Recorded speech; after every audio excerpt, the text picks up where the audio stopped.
Sorry. That's the most aggressive face expression you've ever. Happy April Fools, everybody. There is no stream today, everyone. That's it. It's just a little cameo. No, it's a shit April Fool's joke. I'm never saying that again. Welcome, everybody, to another stream. All 6 of you in thus far. Make sure you smash that like button.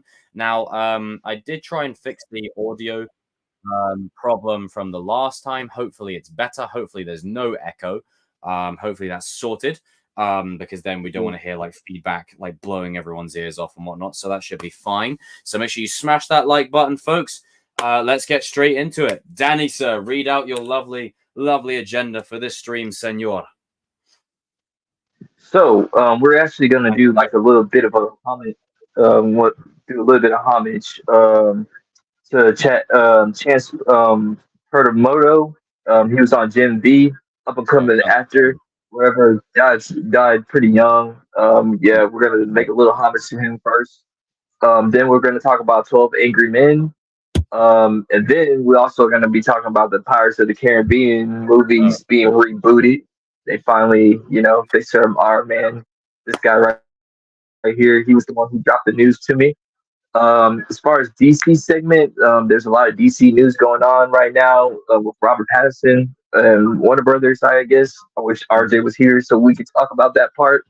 As far as Marvel, X-Men 3, X-Men 397, episode 3, we're going to be talking about that and a little bit of Spider-Man news. Of course, we were supposed to have a small debate on like which one is better. What's going on, my dude? Small debate on High School Musical 2 versus Lemonade Mount or something. I don't know if that's gonna happen. We need the other guys here. It's Disney stuff or whatever. I don't know. I have no point. Read this comment. What is this? Can you please give a shout out to Mr. Nose? I don't know this dude. Who's Mr. Nose? I'm sorry, I'm about to pull a Conor McGregor. Who's that guy? Who the fuck is that guy? Continue. Hi, Stu. And then at the end, the Q&A where you guys ask us reasonable pop culture questions in reason, nothing crazy, anything reasonable. And so we can just pay a little bit of homage to Mr. Chance. Yeah, I mean, this news kind of came out of left field. It's always sad when anyone passes away, but especially someone that is only 27, and in something as kind of staple as a motorcycle accident. It's very, I don't want to say commonplace, but it does happen quite a lot, and it's such a shame. From all that I've heard from people who've watched Gen V, sorry.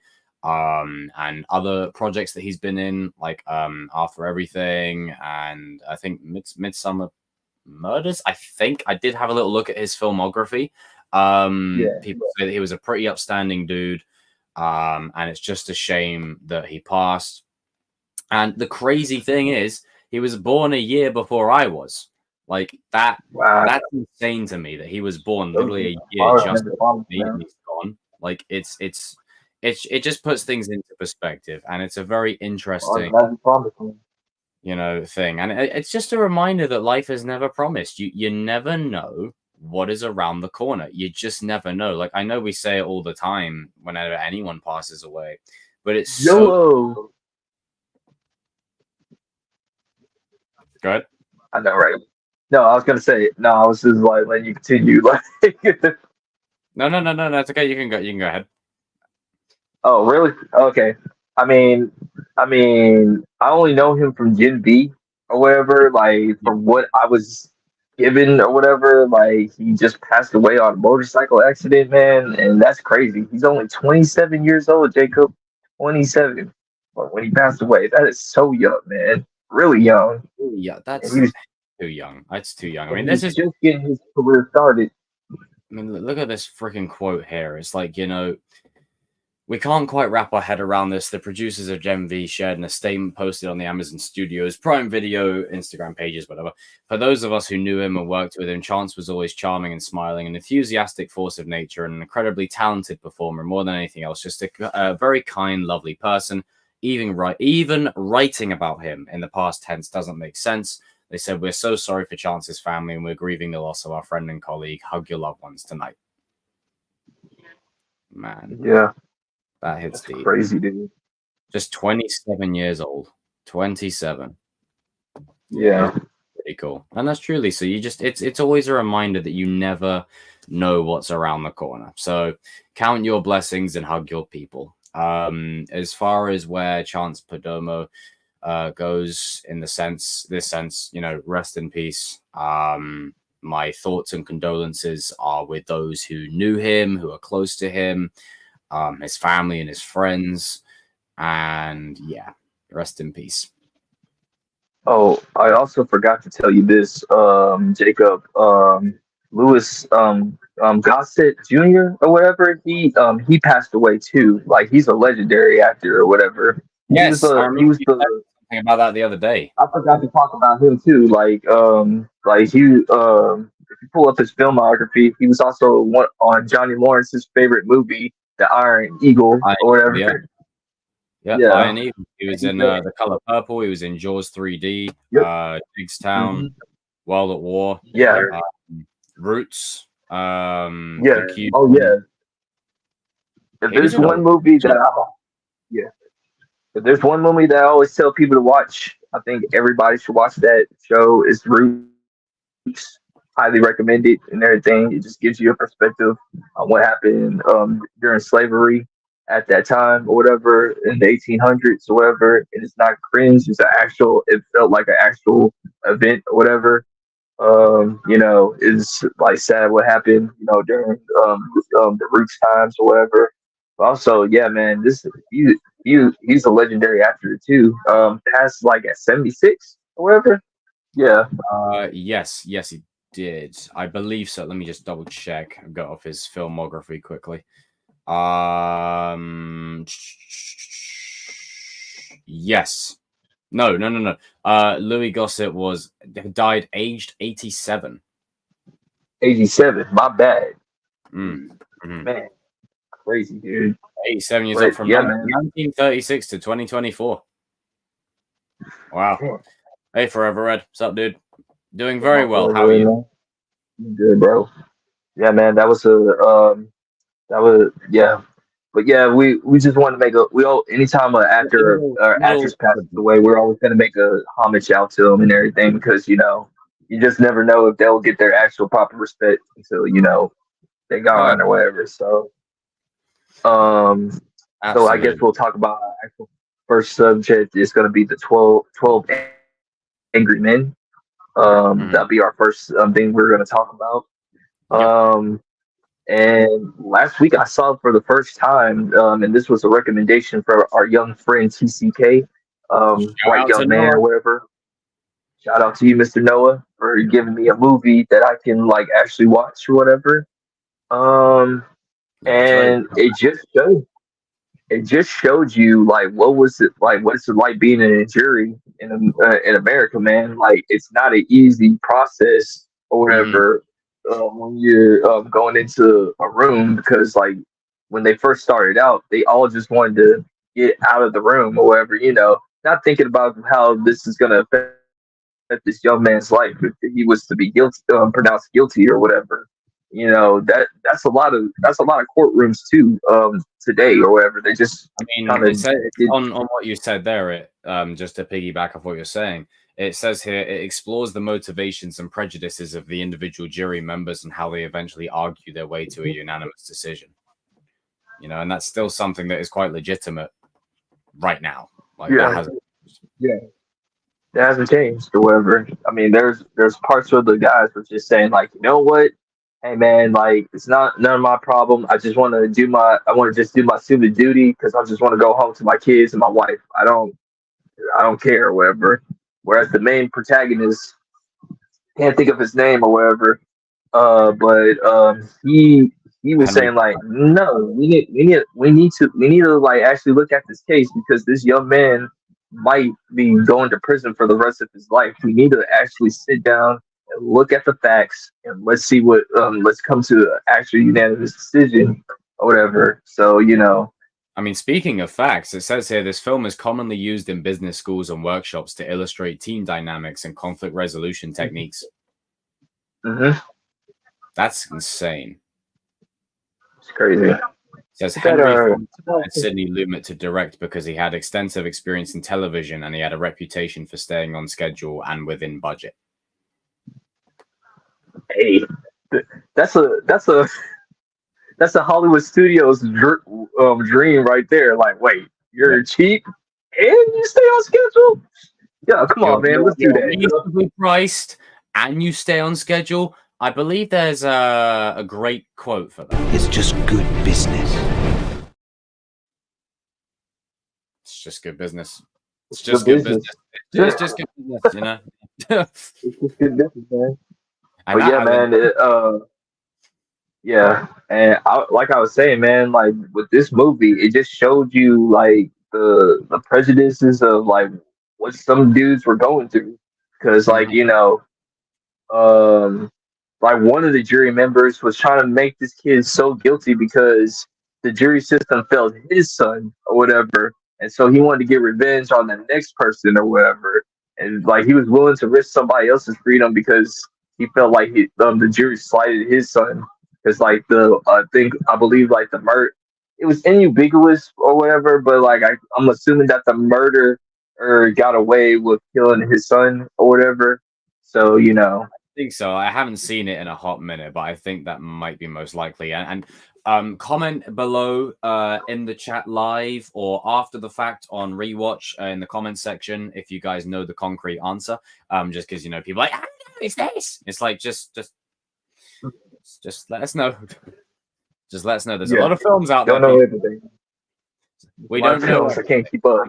We don't know everything, and we're happy to not know everything. It's my first time watching the movie, so I'm still trying to take it in and all the movie processes. was made in 1957. Like it's a really timey film. Yeah, it is a time capsule film, but it's a very timey film.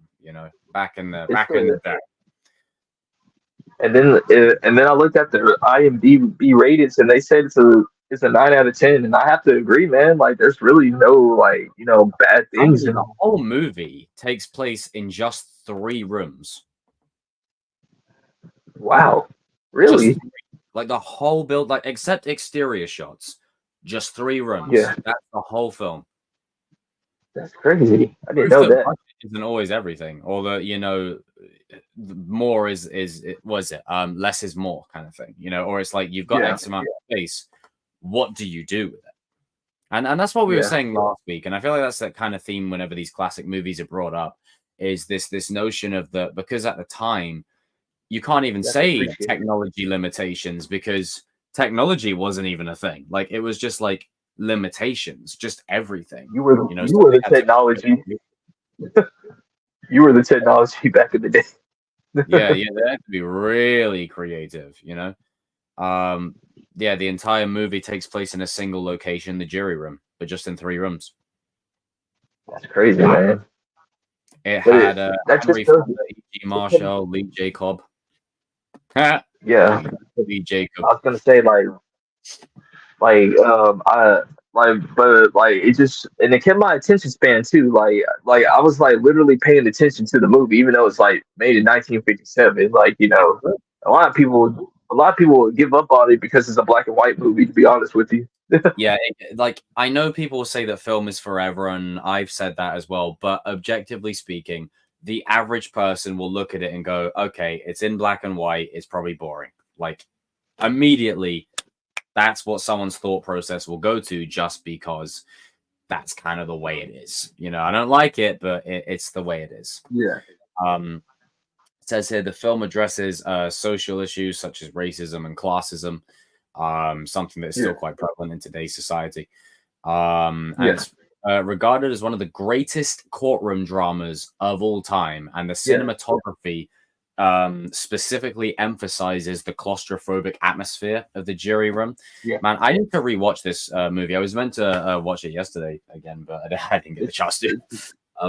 It's a good watch, man. Like I'm planning on I'm trying to find the Blu-ray version of it. And I'm like trying to get it, man, because it was that good of a movie or whatever.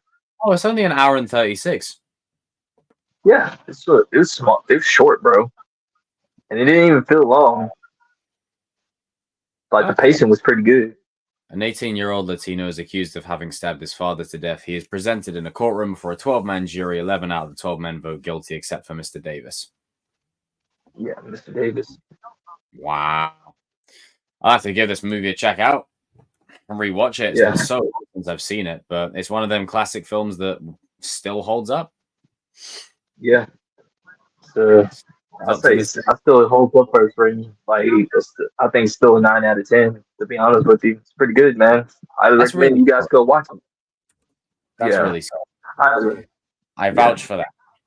What this man said right here. I agree. So I guess we'll move on to the next subject. For sure.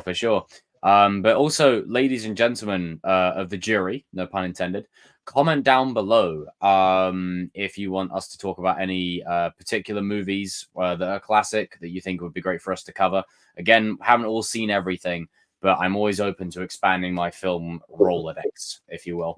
Preferably keep it between 1914 to 1999. That's kind of I want to kind of keep it under that within that time frame.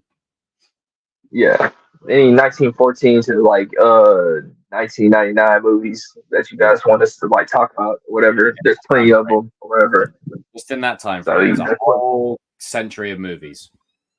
And especially around that, because cinema was new, so it was like there was movies galore. So, and also it just gives us to like expand our movie knowledge out even more because we haven't seen everything, like I'm always open to watching something new. And I'm always open to like learning more and like watching new stuff, or even because this is the thing. That we always talk about is sometimes, yes, you want to move forward, you want to progress to the future, but sometimes going to the future requires taking a few steps back because it's like what you're looking for may have been behind you the whole time. Yeah. God, I got really philosophical on that one. Suppose we can transition on to the next one. The next topic. Oh, this one's going to sadden me. This is going to sadden me. Okay, so we've had two decent topics, and now Okay, here on the Kings of Pop Culture, okay? Every single person that's ever appeared on my channel as a guest, a friend, whatever, we all like Pirates of the Caribbean. However, 1, 2, 3. There are levels to this. Me and this gentleman right here, regardless of your thoughts on Norrington to troll me, that aside, just quashing that right now, in general, in general, go ahead, Jacob. I will. In general, the Pirates franchise means the most to us two because it's our time. Like we remember when the first one dropped, we remember when the second one dropped, the third one, and the hype around it at the time was huge. When I know the internet wasn't really prevalent when Jack Sparrow was killed off in the second one, but my God, the outrage, the disdain, the disgust, little 8-year-old Jacob. I was throwing food at the screen because I was like, "You've just killed off." I was ranting even then, and this was before Norrington was killed off in the next one. I was like throwing popcorn. I was like, everybody seems to hate like men and women. And then Barbossa showed up at the end, and I'm like, "Oh, they'll bring Jack back." Yeah, that was a real cameo. Okay, that was a real It's unique. Take notes. That's a real cameo. That's when a cameo means something. When Barbossa walks down them steps, he's like, "So tell me, what's become of my ship? And the music's playing, and it's like, oh my god. Because then your mind wanders to, wait, Jack's dead. Oh my god, wait, we're gonna go back and get him? Oh no, there's no way they can get him back. Barbossa's back? Oh, he'll come back. Davy Jones is the villain. Barbossa and Davy Jones interacting? That'll be cool. You know, it was just a good time, you know? And regardless of the Norrington thing, other than that, At World's End is a badass film. Like, I freaking enjoy it. It has some of the best action ever put to screen. You know, it's so dope. I even said to someone the other day with Dead Man's Chest, it has one of the best sword fights ever put on any screen. Like, because think about it, you got a 3-way sword fight, and not one of them outshines the other. They're all even. And it's so unique to see, you know? And I think those first 3 movies, as much as I do like 4 and 5, those first 3 were such a staple in the pop culture zeitgeist. They tried to recapture them with 4 and 5, and they just never quite could. Rebooting it, this is not the way. Yeah. You know, I don't like it. I don't like it. We'll put that on the list. We know what the real. We know the real reason why they're rebooting it, because they can't get Johnny Depp back. A couple of years ago about, oh, we might get The Rock in Pirates of the Caribbean or Margot Robbie, like, may hold some weight now. Yeah. You can't do it without Johnny Depp. I don't care. I'll say it on air. I will say this man's name on air. You cannot carry on without Johnny Depp. You can't. He is the brand. Yeah. He is the franchise. He's the franchise. The face of the whole thing. Like, I love Orlando Bloom, and I love Jeffrey Rush. I know everyone was expecting me to say, you know, but it's like, you know, I love all the cast equally, but Johnny Depp is the reason why the brand is so successful, even from 4 and 5. You know, and they built themselves into a corner where he's kept it going. What do you have without him? Like, you don't. If you're looking at the characters from Pirates of the Caribbean, Will and Elizabeth, that's the main story. Jack is the character that's kind of woven in around, and he's like the cool character that's kind of in the events of the story. Barbossa is the truest pirate. Davy Jones is a complex, interesting villain. And Cutler Beckett, he's a prick, but he's a very interesting villain. James Norrington, a deeply layered, conflicted character. There's all these characters in there that serve a purpose, even in 4 and 5, to try and recapture that, which is what they're gonna do. No, you're gonna walk off the freaking cliff and hit every cliffside on the way down. Like, you're not doing it. It's not happening. They already confirmed. They basically confirmed that it's gonna be like mostly a female cast, or then, which I don't necessarily have a problem with. It's just like, you know, how you gonna replace Johnny Depp's like gravitas? You know what I'm saying? Like, you're not gonna be able to do that. It's like there's no way you can replace Johnny Depp, because like Jack Sparrow is basically the comedy / heart of this franchise. Like, you cannot eliminate Jack Sparrow. When he was like killed off, the reason for the uproar is because his character is not only the most fascinating, but he's like a mixture of everything. You know, he's just one of the coolest characters in all of fiction. Like, Johnny Depp brought such an energy to the role. You know, and look, I'm not against if they wanted to. Let's say if they called it a spin-off and it's its own thing. It's in the universe, but it's its own thing. I won't like it, but I'll be like, okay, I know why you're doing it. Fine. Yeah. But to just call it a reboot, it just suggests to me we're never getting Jack back. You're not gonna get him back. And honestly, I respect Johnny Depp for not even coming back, because like it's just the shenanigans. It's the shenanigans that they did to him or whatever. It's like, you know, you didn't even wait until my day of court to like cut me, or like you just. You know us here. We always try and stay away from certain things, but this has to be said, and I don't mind saying this on air. The fact that she kept everything, and this man overnight gone without any trial, anything, just gone. And then you apologize to that man. but the damage has been done. It doesn't matter. Like, like that's just the thing about when you go to court or whatever. Like, even if you're not guilty, you're gonna still Oh, have that's not people in the cool. I crowd that thought you think that meant you're guilty. it was the courtroom thing. We're talking about courts again. Carry on. Yeah. But nah, I'm just saying. But it just shows you, like, even if you do go to trial and you're not guilty, the damage has already been done. Your name has been It's like been tarnished. tainted or whatever. Yeah. It's been tarnished It, or whatever. it's been Like, tarnished in the eyes of the public because all they'll see it as is not that Johnny Depp was found innocent or whatever. He's no longer Jack Sparrow. That's what they'll see it as. yeah, yeah. Shame. Unfortunately, A huge yeah. shame. We lost Because one this of the franchise greatest is, in all of pop yeah. culture. Yep. Like, speaking It's of like, but classic I don't movies, know. a century from now, this will stand the test of time. Yeah, all three of them. And you want to know what's the funny part? You want to know what's the funny part? That the first movie wasn't even supposed to have any sequels. It was supposed to be a one and done Yeah, or just the one whatever. because it But was based because it on a made, Disney ride. yeah, and then like they basically saw, like, because Disney, they looked at them dollar signs. Wait, this made $1 billion. So I Hmm. just want to put this out Hey, here. like, As much as Disney funds these movies, there may be certain characters that pop up in the movies that remind us a little of them. It's just good business.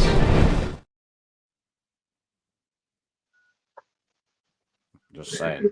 Even got Jacob, his are you hat. basically saying His that? hat looks like Mickey Mouse. I was about to say, are you basically saying that Beckett is basically like the Walt Disney Corporation Yeah, in like pirate form? yeah, that's what I'm saying. That's what I'm saying. And what happens is, while this guy says It's this, just good business. we as fans do this. By your leave, Mr. Turner. By your leave, Mr. Norrington. Like, legitimately, like, we'll start, like, I did a little camera cut then, so it's like, but it that right there, that. And you can't, this Yeah, 9-second clip, this 9-second clip of just these two characters, no Jack, no Barbosa, no, what's his face, Blackbeard, no, Captain Salazar, just James Norrington and Will Turner, just those two, yeah, is better than yeah, anything that they're going to reboot. yeah. Just these two alone, just these two, that 9-second clip. How much you want to bet that they're gonna pull somehow Palpatine returns and they're gonna make Davy Jones the first villain in that movie? Oh, no. You can't. But the thing is, we talk a lot about how CGI should never determine the quality of a film because we've seen there are films that are great with bad CGI and films that have good CGI that are shit. Like it's always a trade-off. Not Yeah, always. There are exceptions. Sometimes you get both. Infinity War. Other times you get Thor: Love and Thunder. But in this case, wait. Sorry, Danny. What was your question again? My brain just went completely blank. no, I was basically saying, like, how much you want to bet that they're gonna pull somehow Palpatine has returned Oh, with right. So somehow Davy Jones has returned. Davy Jones is gonna look like shit. Like the CGI on Davy Jones in the early thousands looks better than most CGI. Really good. Like it still holds up. Like the CGI, not even at World's End, just Dead Man's Chest. Dead Man's Chest, the second one. It looks crisp. Yeah, I'm yeah, like, he looks real. Like some yeah. scenes are a bit wonky, but he looks legitimately real. I don't see what Do he's gonna do. you fear death? And you just can't, as much as I kind of hate that he kills my boy off, he does have a cold line where he's like, James Norrington, do you fear death? Take that as a no. I Ooh, take that nice. as a no. Lord. Stuff like that, even when they come back from the upside down The locker. yeah, Davy the Jones' locker, locker. and then they're just like Yeah.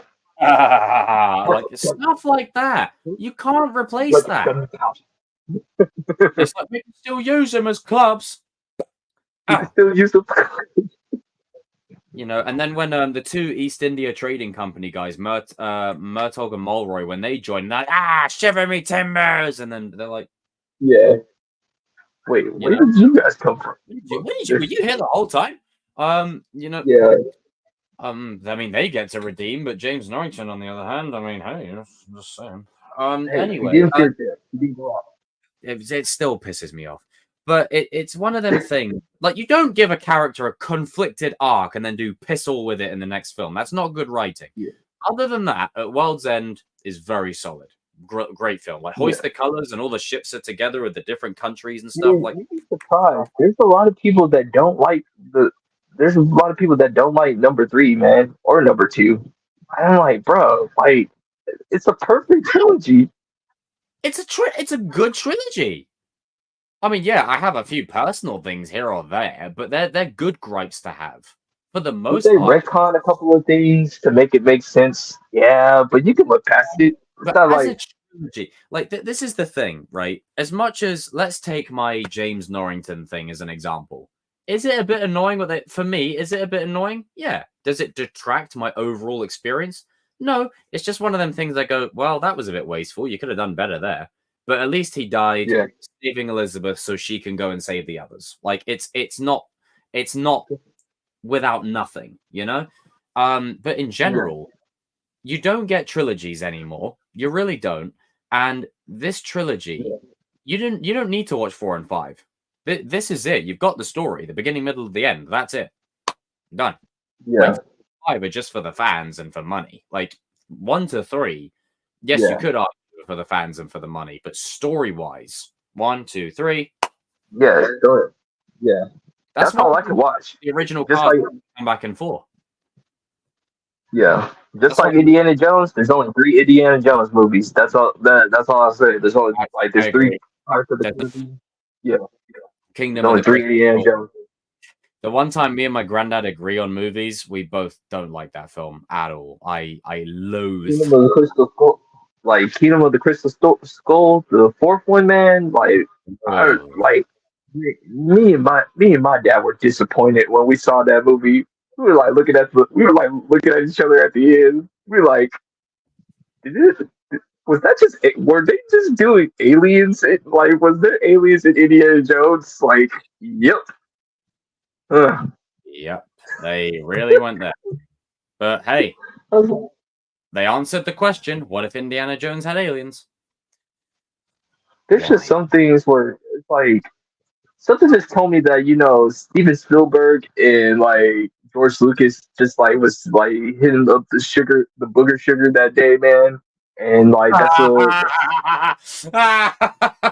the booger sugar. Fucking hell, Danny. I mean, I'm just saying, bro. You cannot tell me that was a good script, bro.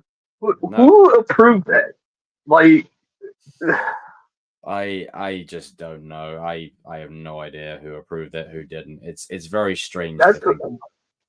That was the movie, basically, just to tell those two, you guys are too old to be directing anymore. Like, you need to sit down somewhere. Like, you need to like have some understudies to come like help you out. So yeah, just a few people to kind of keep you in check a little bit.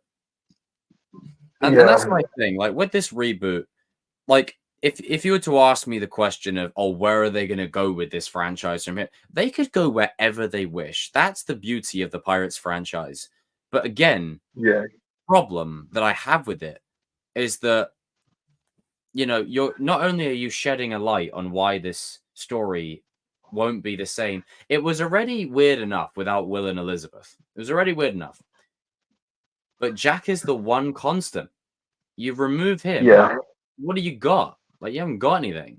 And Barbossa's dead now, so spoiler. Like, so yeah, you haven't got anything. Like, it's done. Like, so are you planning on bringing back Will's son, and like supposedly Jack Sparrow might have a son out there, like with girl in number 4. I wonder if that's what they'll reboot it as, because Disney ain't stupid. They know that Jack Sparrow is the face of the brand. They know. But they also know that we might not be able to get Johnny Depp back. So if they were to go, you know what, let's do a time skip, reboot it into 20 years into the future. No idea where Who Jack would is. you He's out there somewhere, and it's a young Jack, who, like son. who would you like? Who would you like get? Which young actor would you get to replace? You know, This is the thing. You I don't can't. see Timothy Chalamet doing it because No, like he's first like of all, I he don't doesn't have know. that gravitas. He doesn't have He the. doesn't- No, he doesn't know. It just like Timothy Chalamet is great, but as no. And I think the reason for that is because if it was Pirates of the Caribbean 6 and there was a time skip, Jack was in the movie and had a son, that would be different because he's in the movie with his Yeah, son. That's different. You could cast yeah, whoever you wished as long as they were like good for the role, able to keep up with Johnny Depp. When you look at Jack, you yeah, think, okay, that's his kid. Because Jack isn't in yeah, the movie, there is even more pressure on the person to deliver the performance of a lifetime. Like yeah, if they roll up in the reboot wearing what Jack wears here, saying my father gave me this, and he's more like, let's say, James Norrington than Jack Sparrow, everyone's going to be like, what on earth are you doing? yeah. I don't like it. I mean, it's sad because we knew this was coming. The worst case scenario is we have to deal with the Rock again, bro. I I I just couldn't do it, bro. no Jungle Cruise. No. I can't see Because that. you know it's in the same universe though, like Jungle Cruise and Pirates of the Caribbean Shut the front door. and the Haunted Really? House. Yeah, yeah, in the Haunted House mansion. What? Yeah, Wait, really? yeah. Pirates of the Caribbean Jungle Cruise. Wait, for real, Danny? I'm not lying, bro. I mean, since they're both based on Disney rides, it makes sense, as someone says here. Oh, Jesus Christ. I don't want to see The Rock going, if you smell what The Rock is shooting. Like, I don't want to see that. And Because the thing is, like, if you bring in the Rock, that means your franchise is dead. That's how I see it, bro. Because he's supposedly the franchise saver or whatever. he used to be. Like, he used to be the franchise rejuvenator, if you will. When he was brought into Yeah, Fast and Furious, it rejuvenated new life into the brand, a new energy. Now, he's brought it back into Fast and Furious to save the brand. He's brought back into DC to save the brand. Like, it's not working. He's brought back into Disney to save the brand. Not working. Just throw The Rock in there. Problem solved. And hey, we love The Rock. Like, we love Dwayne The Rock Johnson. He's a cool dude. He's awesome. But you got to sell me that that's going to save Pirates of the Caribbean as a franchise. dude, I think the franchise is dead, bro. It needs to. I really think they should just like put it on hold, like for the next 10 years or whatever. Because I mean, when was the last movie that came out in 2017? 17, yeah. And then they left a post-credit scene and they were going to follow it up and they never did. Yeah. Somehow, Davy Jones has returned. Yeah, that made no sense to me. Like, I don't know why. I think that was like a fan servicey type thing and they were just feeling the waters. But I'm like, that he can't be back. He's dead. But all right. Well, because they killed it. Because they messed up the Trident, like it basically rejuvenated everybody that passed away or whatever. It's their MacGuffin more or whatever. That means that that Barbosa might have survived then. Yeah. Oh like my you God. can resurrect Barbosa if they really want to bring back Barbosa, they could do it. Bro, could you imagine if that was the plan? This call it fan servicey. I don't care. It's the 6th movie, Pirates version of Endgame. You've got Salazar, Barbosa, you got Blackbeard, you got Davy Jones, Cutler Beckett. They're all in the mix. They're all in the mix at the same time. Different goals, different objectives. You've got Jack, you've got Will, you got Elizabeth, you got Barbosa's daughter, Will's son.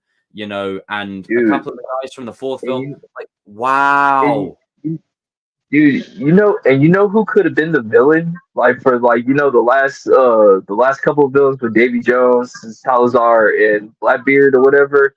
You know who could have been the main villain because she knew them all. Like you could bring back Calypso, and she's like the main person, bro. Yeah, Like you could as well, and you could also pay off Angelica from the fourth film, because at the end of the fourth film, yeah, there's an end credit scene of when the voodoo doll lands on the beach and she picks it up. They did nothing yeah, with that either. So I'm like, if yeah, you're giving Jack a hurrah, she comes back for revenge. Danny disappeared there, stabs the doll, like, and then that pays that off. Like, there's so much stuff yeah, they could have done. yeah, Oh, dude, that would have been such a great film. Oh God. Like, imagine if you yeah. bring every That's how villain I. and every villain has a different motivation. Like, they have a different reason. It's like because like could you just imagine like Davy Jones comes back, Salazar comes back, and Blackbeard comes back, but like the main person that's in charge of all of them, While like watching the Calypso. fifth one with Stuart, I was very disappointed because it was like in 10 years, Will can return with the Flying Dutchman and whatever else. So I was Mhm. a bit annoyed because I was like, wait, 10 years? Oh my God, the Dutchman's going to show up and team up with like the Black Pearl again and they're going to take down Salazar. They didn't do that. Yeah. Missed opportunity.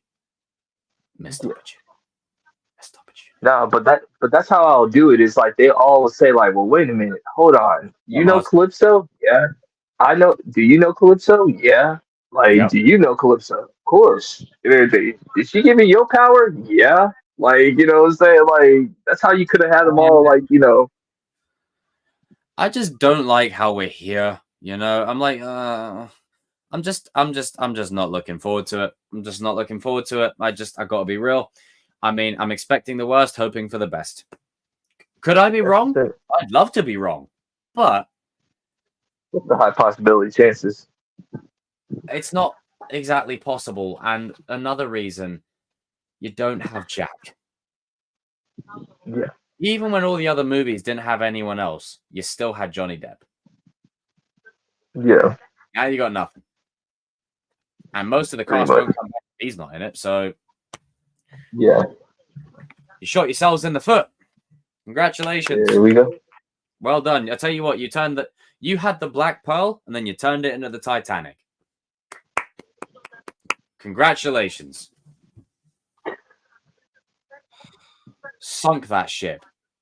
Jesus. It annoys me. Man, fucking hell. Let's get on to the next topic before I headbutt a wall. Oh, Yeah. man. Yo ho, a pirate's life for me. So, this next subject, I wish you were here, RJ. You knew more information about this, but it's the Batman news. Like I think like Robert Pattinson. Well, they said that there was rumors of him and Robert Pattinson and James Gunn and Matt Reeves were all like arguing or something about like what version should be in. I don't necessarily believe all that or whatever, but This could be one of them things that's hearsay. It could just be through the grapevine. It could be people like trying to start up shit, if that makes sense, because they're trying to spin a narrative of like, if you touch our Matt Reeves universe, you're gonna mess it up, kind of thing. So someone could have put this out there just to see if anyone would run with it. But Jacob's blood pressure boils from when that. Well, luckily we weren't talking about Sony for once. We were talking about Disney. So it's like shit pizza or shit sandwich. Here's a shit burger. yeah. But with this, I always would love to like take all these things with a grain of salt. And I really do wish RJ was here for this part. But I think if he were here, he would be saying along the lines of, I think if this is real, there is more to this than meets the eye. There is a whole other layer to this thing that we don't know. Yeah. And part of me wouldn't be surprised if it is actually legitimate, purely because James Gunn has a direction that he wants to go. Yeah. Now, I don't want Robert Pattinson to be the DCU Batman. I don't want it. I've explicitly stated why. I don't like it. It just doesn't work for me. It doesn't make sense. It's like, But Warner Brothers is broke, and they but see an Warner opportunity. Brothers will do what Warner Brothers does, and the thing is with the Batman, it made bank, a lot of bank, Yeah. and not only did it make bank when it dropped, it made even more bank when it released. Yeah. It It made made so $700 million or whatever. I mean, Yeah. that's pretty okay for a Batman movie, but Yeah. you know, Compared to the others, it's not high, but like I think it was one of them ones where because everyone was so fatigued at that point with superheroes and whatever else, this one Yeah. like word of mouth spread, and people then went and Yeah. watched it again, and then and also to be fair, the world was shut down too. Like people were just coming back into but that's why this it was next more one, successful after it. this next one, the Batman 2, it needs to make at least 900 to $1 billion because Yeah, if it's only it's make different.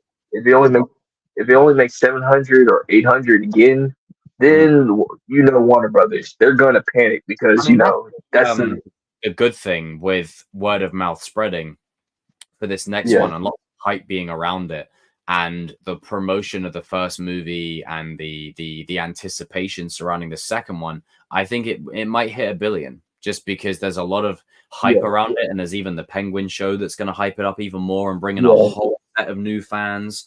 Again, like I said, people, this is business we're talking about here. This is business. You DC fans, right? Myself and Danny Watkins included, we will be there when there's freaking World War III going on because we're fans. They don't care about us. They know we'll be there. They're looking at the casual. They Like, need the what casual. will the casual say? Will the casual be interested? So if they Yeah. can do that, the second movie, I reckon it'll make $1 billion or under $1 billion. Because Go ahead. I was gonna say because Feel free to cut me also off as well, but I think this is just my opinion on it. I think another reason why it only made 700 and something million dollars is to be fair, it felt like I have to agree with the casuals on this one and everything. I felt it was a little bit long too, or whatever. That third, I don't think you needed the third act, in my opinion, or whatever. I think the first two acts were great, or whatever. You could have left it right there and made it like a two-parter or whatever.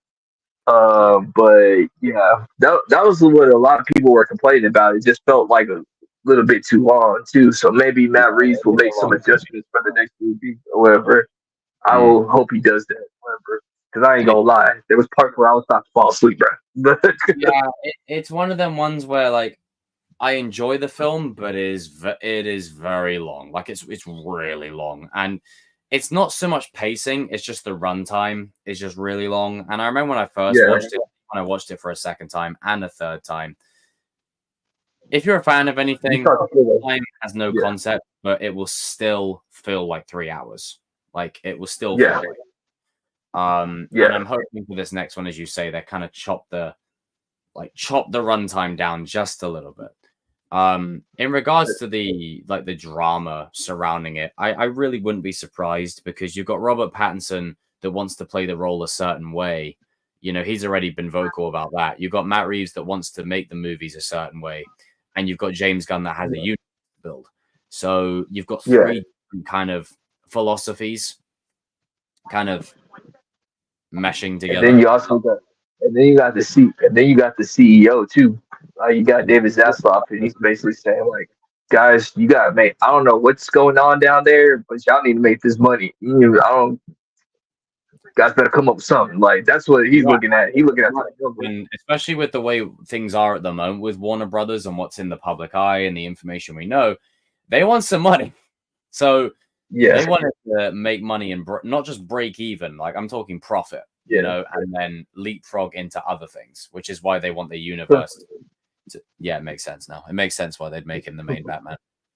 Because this is what's going to happen. If I'm telling you what's going to happen, because this is what they do. However, if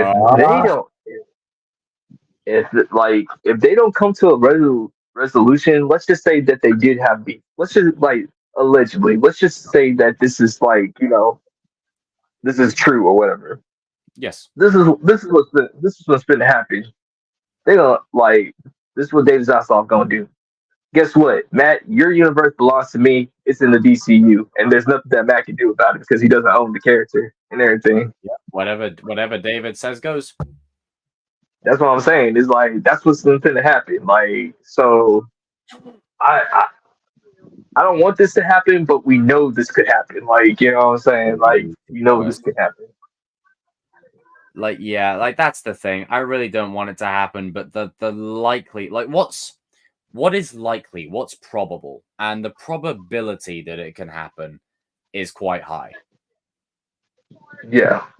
And again, I don't want it to happen, but like I've said before, what we want and what they do, two very different things. Yeah. The execution of merging a Batman into the DCU, like this specific Batman. You have to make me believe it, bro. You gotta sell me. Like this is such a niche Batman, though. Like it's such a detective noir Batman. How are you gonna make that a fantastical Batman that fights superheroes? Yeah. This guy can barely fight muggers in the street. Like he beats them up. Don't get me wrong, but he can barely fight people at the nightclub. How is he gonna fight Superman? Because I remember talking with you and RJ like the other day or whatever, and we were like saying that with Robert Pattinson's Batman, like I think he's the most skinniest one out of all the Batman that I've seen and everything, and objectively, if he was to sit him in the DCU, you know what I'm saying, I think he needs to put on like at least like 10 to 20 more pounds. You know what I'm saying, like to like make me believe that you're gonna that he's gonna be able to hang. You know what I'm saying? Yeah, I think like I like that conversation that we had the other day about like the body image stuff in regards to like actors needing to bulk up a certain way to fit certain characters. And I think the reason why we said like we all three were discussing because even off stream we still talk nerd shit. But we three were discussing the difference between a Spider-Man actor needing to bulk up and a Batman actor. And it's not because the Spider-Man actor doesn't need that muscle, but you can look at Tom Holland and still go, yeah, Spider-Man. Batman has to have a certain imposing figure because the difference is Spider-Man is in the same universe as Nightcrawler. Batman is in the same universe as Superman, Wonder Woman, Flash, the Green Lantern Corps, Aquaman. He needs to, and he's the leader of all of these guys. He needs to look the part of like, hey, just because I'm a human, I may only be in peak human condition. I can batter your ass. Yeah, I could take you on, bro. Prep time is get you prep time the same way Batman does, and you'll be totally fine. Yeah. That's basically what it is. That's the thing. Yeah. That's literally it. That's the issue I have with it. In regards to the beef, I think it's probably just take it with a grain of salt. If anything, I think it's what's probably happened and what's most likely, they've had conversations about their opinions on it. Someone's overheard it and gone, beep, boop, beep. Oh, so basically this is happening. Yeah. It's like, because I can see like both. I can see everybody's point of view. Like, Robert's gonna do whatever, bro. Like, you tell me, hey, you sign me that check. Yep, I'll do anything. Sign me that money. I'll be in anybody's universe. It don't matter. Am I getting paid? Like, am I still getting paid or whatever? Paid. I am content. But like, for like Matt Reeves, he's an artist, so like he wants to get his vision out there. So like, you want to try to see where he's coming from, but you also got to see from James Gunn's point of view. He's like, okay, I don't know Batman that well, but I got a person that knows Batman. What's going on, Agnall? I know a guy that knows more Batman lore than me. I can try to get him on my team, but like, yeah, I don't know if Matt Reeves wants to do like his Batman project, and then on top of that, do the Right. DC do Batman at the same time or whatever. Then you feel like you're under an obligation to change things, and people are like, oh no, he can still tell his vision to a degree, because the difference when you're telling a standalone versus a universe movie is you have totally to different. factor in, okay, this, if I do this with this character will be affected. If I do this, that will affect that, or that will affect this. This character can't do that because then now how are they going to fight this when they come to that? Like it creates a whole Pandora's box of stuff. Yeah. Where you're like, whoa. Yeah. And that's just the annoying part about, like doing these big universes. You have to abide by the rule or whatever. Like, okay, Yeah. Otherwise I you can't. break things. Yeah, because at the end of the day, fans are gonna pay attention. Like your friends are gonna pay attention more than you gonna pay attention. Like they're gonna say, "Hey, this don't make no sense." Your next project, your next money. Like you're not not to say that you don't care, but you're focused on what. How can we get this money? Fans are like, okay, Yeah. Easter eggs. This is cool. That's cool. They're paying attention to the smallest things to catch you out. Yeah. Because at the end of the day, they're going to try to debate. They're going to try to debate on why your movie's not that good, and everything, or like why your movie is the greatest and everything. That's just fandom. Like whole subset of people out there that watch movies wanting to see them fail. Yeah, they exist. They actually do exist. And there's people out there that watch movies just so they can positively defend every single thing about them, like regardless before even watching them. You get both extremes. Yeah. That's what I'm saying. You got both extremes or whatever. You got the one that thinks that everything is like if it has so good. It's like everything is so bad. Like, man, it's so woke and everything. This is so bad. It's like, dude, okay, I get it, man. Has movies not been good lately? I agree with you, but come on, man. Just because it has some things in there, it doesn't mean the whole entire movie's woke. You gotta calm down with that. The whole package is bad. Yeah. And then you got like Jacob was saying, then you got these people that say like, oh man, this is the best thing ever. Like, this is the best thing ever. Thor Love and Thunder is amazing. Wow. Like, tell me. Like, give me a sensible reason why it's a good film. Keyword, sensible. Not your opinion, like, because you like it. No, I want a sensible reason. Sensible. And when I say sensible reasoning, I'm talking about is it in line with the Thor character? Does it work within the mythology? Does it add to the story? Does the character grow? No. None of that happens. Sorry, that was a little side rant of mine. I hate that. I hate that film so much. Yeah, man. I'm praying that this I'm praying that this universe does good. Like I want the Matt Reeves universe to do great. Also I want DCU to do great or whatever, because they need a win, bro. Like they need a dub soon. Like I'm tired again. It's like I said, I'm tired of DC being the whipping boy. Like come on, you're DC. Like like I said, if you've got the three GOAT superheroes of all time, who are they? It's Batman, Superman, Spider-Man. You've got two of them. Like, I know everyone's going to say, oh, Wolverine, Hulk. Like, no. They're cool and they're known, but the big three. Yeah. It's those three. It's always been those three. Like, my granddad watches them. Like, our relatives watch them because they're staples. Yeah. You've got two of them. All you need is Batman and Superman. Yeah, there should not be a reason why Superman and Batman should be struggling at the box office. There's no quantifiable, no justified reason. Like once again, it's like my homie Nerd Rock said, there should not be a reason why the Batman should have made $770 million and everything. Yet you can't that should be $1 billion film, or whatever. Like I know I understand what the thing was, or whatever, But if we're keeping it fair, Spider-Man: No Way Home made $1 billion, during those times where you couldn't even go into the theaters. Yep, that's So important if we're keeping it a buck, yeah. If we're just keeping it fully 100, I think it's just time for the Batman character and Superman to get their due, and Wonder Woman, like just them three in particular. Yeah. I want Flash and Green Lantern to get their due, of course, but you need those three to work. Those three are the pillars of your universe. If you get them working, you're fine. Yeah, you'll be fine or whatever. And then a year from now, we can say, we're here. We're here, man.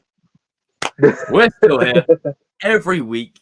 Let's transition to the next topic. Let's get away from Warner Brothers for a bit. Yeah. Let's talk about another great company. Anyway,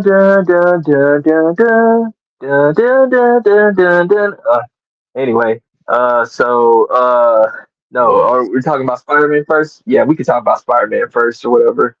Yeah. And then we'll talk about X-Men. Yeah. So from what RJ told me, like there might be a director for the new Spider-Man 4 movie or whatever. He mentioned something about this. He said that he told me that it was Justin Lin was in the running for the role, like he's being eyed for it. Now I know the knee-jerk reaction to that is it's a bit of a maverick choice. But for me, Justin Lin directed the best Fast and Furious films, and they have some of the best action set pieces of some, like his specific ones. And with what he's given to work with, because as much as I love Fast and Furious, it's not deep storytelling. It really isn't. With what he's given to work with, there's certain scenes in there that he puts in there on purpose to make you care more about the characters. So he's very character driven. So I think his kind of approach and the way he directs characters, I think that would really work with someone like Peter Parker. Again, it's a very maverick choice. It's very out there. But like if we're going on the theme of business, like how we said earlier on, if you're looking at it as a studio, Justin Lin, he's accredited. He brings in money. He's reliable. He does the job. He does decent work. He does really good work. People like him, right? People like him. The cast and crew have never had a bad of any film he's worked on. They've never had a bad thing to say about him. And 3, he's decent price. Yeah, that's the 3.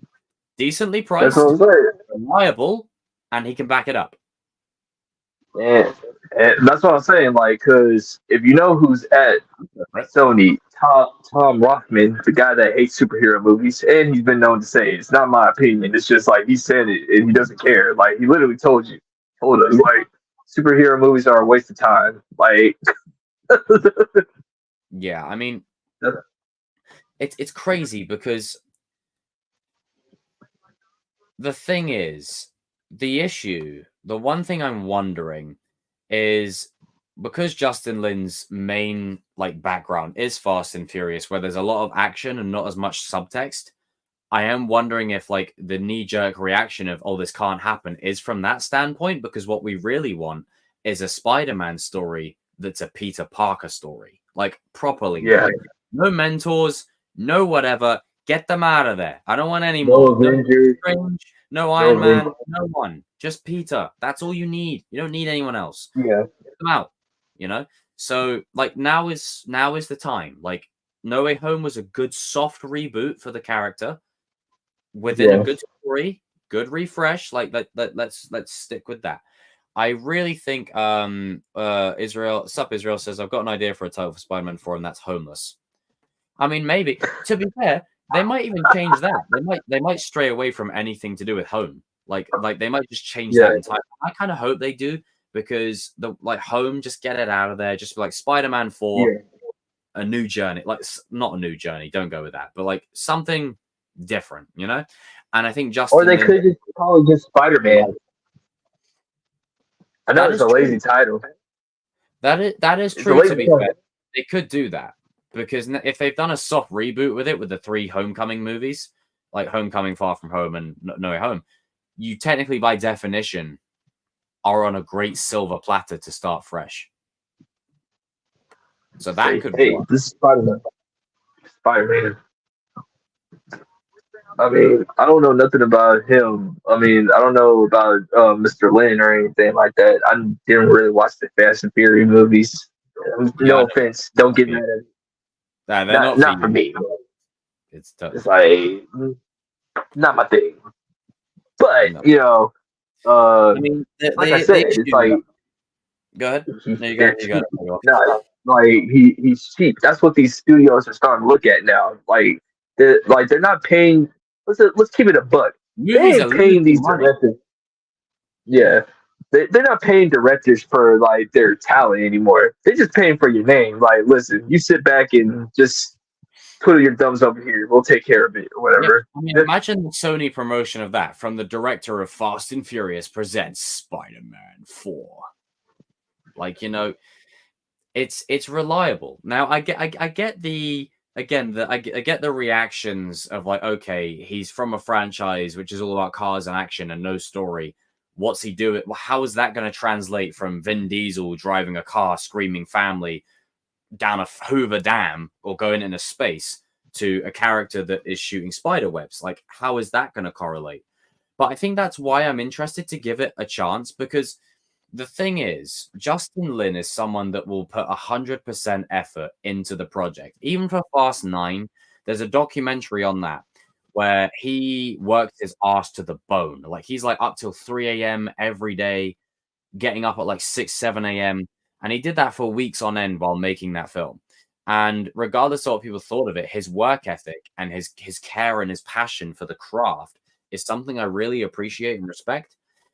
He's not my first choice to go with, but if they see something in him that is a good shout and they think that he could be a potential good suitor going forward, I'm not against it. Like, I'm not like, oh my God, this needs to happen, but I'm not against it. I would be interested to see how he'll do it. And I think the reason I feel more comfortable is, yes, Fast and Furious is all about cars and whatever else. But in Tokyo Drift, there's a scene between two characters standing on a rooftop where he says to the guy, the main drifter, "Why did you let me race with your car? You knew I was going to wreck it." And he said, "Why not? Because it's a lot of money." He says, "Oh, I have money. It's trust and character I need around me. Who you choose to be around you, it lets you know who you are. One car in exchange for knowing what it's made of. It's a price I can live with." Sounds awfully familiar. Great power comes with great responsibility. So I reckon with the right characters and the right team behind Justin Lin, I reckon he could do a good job. Yeah. Like, he's not a Ryan Johnson director, right? Now, Ryan Johnson, as we know, did great with Knives Out, great with Looper, great with Breaking Bad, awful with The Last Jedi. But we know that he's not gonna come in there and be like, "Oh, okay, let's edge it up." Through the lore. Justin Lin is a very safe option because Sony and the powers that be can say to him, "Hey, be as faithful to the source material as you can." And Justin Lin will honor that. That's another plus. Yeah. He's easy to work with. Yeah. And cheap. And cheap. And cheap. And cheap. And cheap. That's what I'm telling you, that's what Tom Rothman is like. Sony's cheap, dude. Like they basically said, why do you think like all their projects are coming out late, or like they're putting them out like little by little, bro? Like they're not trying to pay anybody, bro.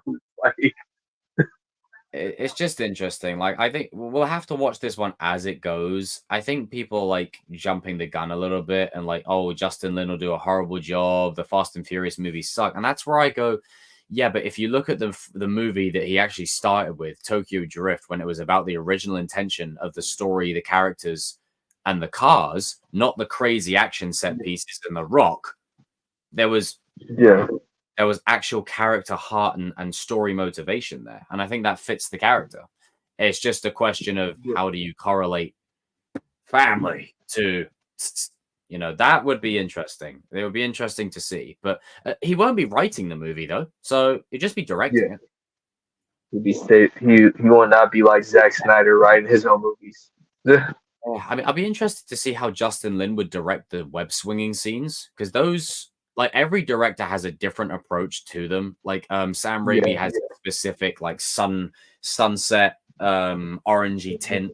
Mark Webb has his very like shot in 4K YouTube type kind of look. And then what's his face? Watts has his very sort of like YouTube red upbeat kind of like 21st century life. You know, they all have their kind of approach, so it'd be interesting to see. But yeah, we'll keep an eye on this one. We'll keep an eye on it. Who do you think is going to be the villain? See, I did see a comment that said someone reckons Mr. Negative, which is a good shout. I would have originally said Craven, but because we're here, it's probably not going to happen. It's so fascinating because they've got Scorpion out there, done nothing with him since. Sony have done this thing with Vulture and whatever, and we're going to put together a team. Like, anytime talking about Sony, I get a literal headache. And then you have to, and then you still got to worry about this Venom universe. I mean, I know a lot of people that really want Ned to become the Goblin, and part of me is like, okay, the best friend fighting him, it could be heartbreaking. I don't really see it. I don't see it. It's the same reason I don't see Flash Thompson as Venom. I just don't see it. Like I don't see it. You got to tell me on that's why. Like James Franco as new Goblin. Oh yeah, I bought that 100%. Even freaking Flash Thompson from the Amazing Spider-Man, if he was to become a villain or something, 100%. Flash Thompson in the MCU, Ned, just no.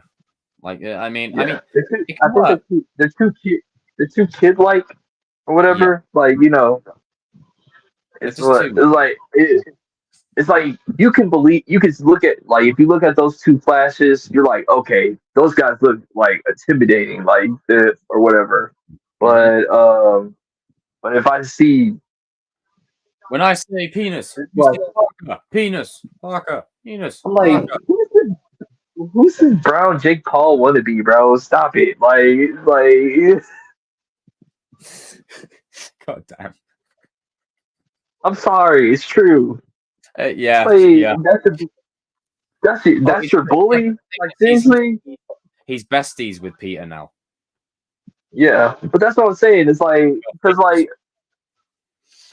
just imagine like some of the other Peter's like saying like, that's your Flash. You bullied you, really? If like that, suddenly a rhinoceros suit doesn't look so bad with a Russian inside it. Suddenly it doesn't look so bad. Bit stereotypical, but it doesn't look so bad now. Yeah. The short list of villains are Scorpion, Hobgoblin, Kingpin, which Kingpin is a definite, Mr. Negative, Black Cat, which I think could be a good shout, Craven, Mysterio. Mysterio's still alive, Prowler, Rhino, and Venom. I think most likely you'll see Scorpion in some way. Kingpin will definitely be in there in a few scenes. I think Black Cat will be alluded to, and I think Hobgoblin might be in there. They're going to save Green Goblin for a while. Yeah. It's depending on, like, with No Way Home's ending. I don't think they should bring back Green Goblin. Well, they should keep Green Goblin like as the final villain or whatever. I think what's great about it is because you've already established Willem Dafoe as Green Goblin. If you get to like 8 years down the road, Norman Osborn, and then Peter hears that name and then he remembers Aunt May like dying in flashbacks, and maybe it's like, it goes back to what I said. In an effort to prevent Norman Osborn from becoming the Green Goblin, Peter actually creates it. Yeah. Like, it's like a Tony Stark thing, so therefore it keeps... What you do with that is you pay off the Tony Stark-Peter dynamic because he's, like, taken Tony's lessons on accidentally. In an effort to prevent Green Goblin from coming back, like, it'll be a new character. It'll be a new actor. It won't be Willem Dafoe. It'll be someone new. Yeah. In an effort to prevent it, he brings a new Goblin into the fold. He's like, oh, shit, you know? Like, it could be interesting. Like, there's consequences, you know? It could be a nice turn. Yeah. I wouldn't mind that. Because that's what Spider-Man, like, he usually creates his villains or whatever. Same thing with Batman. He creates his villains by accident or whatever. Yeah. That's why he's always trying to kill them. He's always, like, the reason that they kind of exist. Yeah. Poor soul. Yeah. But that's why we all have a little bit of Spider-Man in us, man. It's we feel like we create our own problems sometimes. You think everything's going good, and then you did something wrong, and it's your fault. You're like, dang, really? Totally not relatable.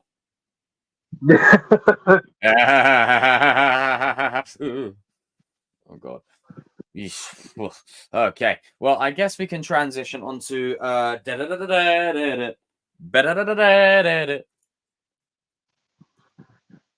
My X-Men. your X-Men, Danny. Your X-Men. Godspeed, Spider-Man. So I really enjoyed this episode. Not as much as the first episode. The first episode is still good, but I did really enjoy the first episode was the best one, I think. Yeah. so freaking good. But can we just appreciate Bishop standing there going, hit me.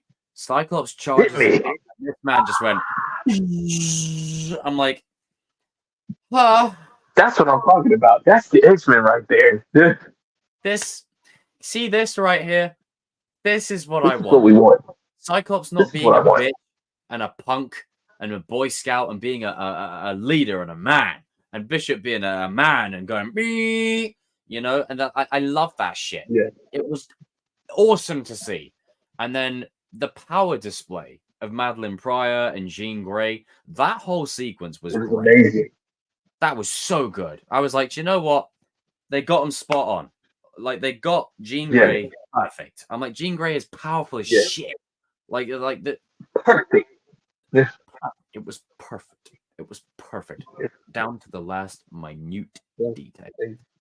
As far as the poor Gambit, you know, it's the biggest piece of dog shit because Morph is standing there hitting the button on the training room, and it's got Magneto and Rogue, Magneto and Rogue, Magneto and Rogue, and I'm like, it's my one gripe. I don't like it. I also like the fact that Cyclops is like, I don't want to partake in this. I'll have no part in this. I don't want to abandon my son. And can we just put some respect on the man? Within 3 episodes, right? This man had a kid that's now gone, that's infected, that's in the future. Yeah. He's been with a completely different woman this entire time. He's leading the team. No one respects him. Like, the poor fucker is going through the ringer right now. Like, the poor soul. God damn. Yeah. I worry that if Emma Frost gets involved, then it's the one thing I don't defend with Cyclops and Scott Summers is his little fraternization, if you will. Shenanigans. Yeah, I do like how Forge appeared at the end of the episode as well, because Forge, as we know, is from Bishop's timeline in the future. They're starting to sync some timelines up now, so that's cool. I think Sunspot is pretty cool as well. He got some shine. I was gonna say, like, for anybody that knows the X-Men comic books good, is the Forge still the same Forge, like, at in all time streams or whatever? Because I don't think he can never change or whatever. I'm not sure. Like, maybe somebody in the chat knows more, whatever. Yeah, if you comment, then let us know. I'm having a little look right now. Forge is a mutant sorcerer. Because I think he can. I think he's like the same. I think he's the same. Like, no matter what universe he's in or whatever, there's only one Forge or whatever. The fixed point character. So regardless of what timeline, Forge is the fixed character. That's really cool. I really like that. I think that's sick. Oh, hey Darius, what's up, dude? I think Forge is a really cool character. He's like fixed, regardless of what timeline you're in. So that's really dope. That's really dope. Yeah. What's up, Darius? How are you, bro? What's up, bro? How's it, man? Let's just talk about X-Men, bro. That's what's up. Mm-hmm. Yeah. Is that was what was the question again? It was is Forge the same in any timeline? Yeah, it's like Darius. Am I right? Is Forge like the same person throughout all timelines, no matter whatever? Like I want to say, like, I don't know much about X-Men. What I gather, he's like, he can like share his memories with like his other version. He can like see through like other versions of himself. So like technically, he knows He's the same like, person. stuff that happens Yeah. in other storylines. But I don't know. He's definitely like an important character in terms of like the timeline and like multiverse stuff. God, Yeah. I freaking love the X-Men. Guys, I am so happy the X-Men are getting their shine in this show. I really am. In the time of superhero fatigue, like there's still 7 episodes left. Still 7 episodes left. But this right here, these 3 episodes are really decent. Again, I love me some Scott Summers, but I do want Wolverine to get a bit more shine. Like he's just kind of sitting around at the minute. I want him to do a bit more too. Other than just like, where's Apocalypse? Where is he? You know, in general, the show's pretty dope. I think the handling of the characters is really solid, and it's reminding people that back in the day, yeah, the Avengers are cool, but the X-Men, they ran the show for a reason. Yeah. Like I think the X-Men's characters are hot take. I love the Justice League. I love the Avengers. But there's always been something about the X-Men for me that's been a draw. I think it's the variety. There's such a variety of characters here. Removing the love triangles aside, because I couldn't give a shit about the love triangle. I fucking hate the love triangles. I hate them in the comics. I hate them now. It's so stupid. As characters, the variety is so expansive, you know. You gotta like keep in mind some of the best X-Men are not even in this show yet. Like like I'm a huge fan of Colossus and Nightcrawler, and I know Nightcrawler's coming, but Colossus isn't in it. Morph is trying to like Morph kind of gives you a window, like these people might show up in the future because he turned into Psylocke. Psylocke. Magic was there. Magic, she was there. Yeah, I mean, Colossus, in the universe. Colossus, Blob. It's crazy because when you look at Mystique, she can just change into people, but Morph actually gets like their base power. She's pretty OP. Yeah. Morph is very overpowered because he gets. I saw someone say that they thought that was Darwin, and I'm like, no, it's Morph. That's not Darwin. I see why they said Darwin because Speaking of Darwin looks more like a chimp or whatever. He got like a chimp type of face or whatever. Yeah. I'd like Darwin to be in the show. I wouldn't mind him coming in. I think that I can see it. Possible season 2. I could see it. Yeah, and that's my question. Like this episode is really good. Like the Madeline Pryor stuff. Like, how did you guys feel about the way they handled that? Because, like, I know they can only get X amount done in a certain time, but within 20 minutes, they did very well. And I'm not gonna lie, anytime they do a father-son story, I felt bad for Scott, man. I'm like, you just got your kid, and now he's gone. Like the poor kid. The whole Madeline Pryor stuff has always been a weird clusterfuck of a story. Yeah. Even in the comics, it's like, dude, bro, what the hell? Jacob, what did I tell you the other day? I said, listen, I think this was going to happen. Like Madeline Pryor and Scott are gonna have cable, which that's their son or whatever. That's their son, like that's confirmed or whatever. But I told him this Darius, like, I don't think Gene is gonna be able to have kids or whatever. So that puts another strain on Cyclops or whatever. So now it's gonna be kind of like weird or whatever. And also, Cable already said in the first season that he already knew everything. I know everything about Cyclops and Jean already. It's basically a time loop. Basically, like, we saw Cable. This is Cable's origin. This is how he got to the future to begin with. So it's like a big time loop. We don't know where it starts and where it ends. But good job, Iowa. Like, I know I bring it up a lot, but that's just because I'm just tired of it.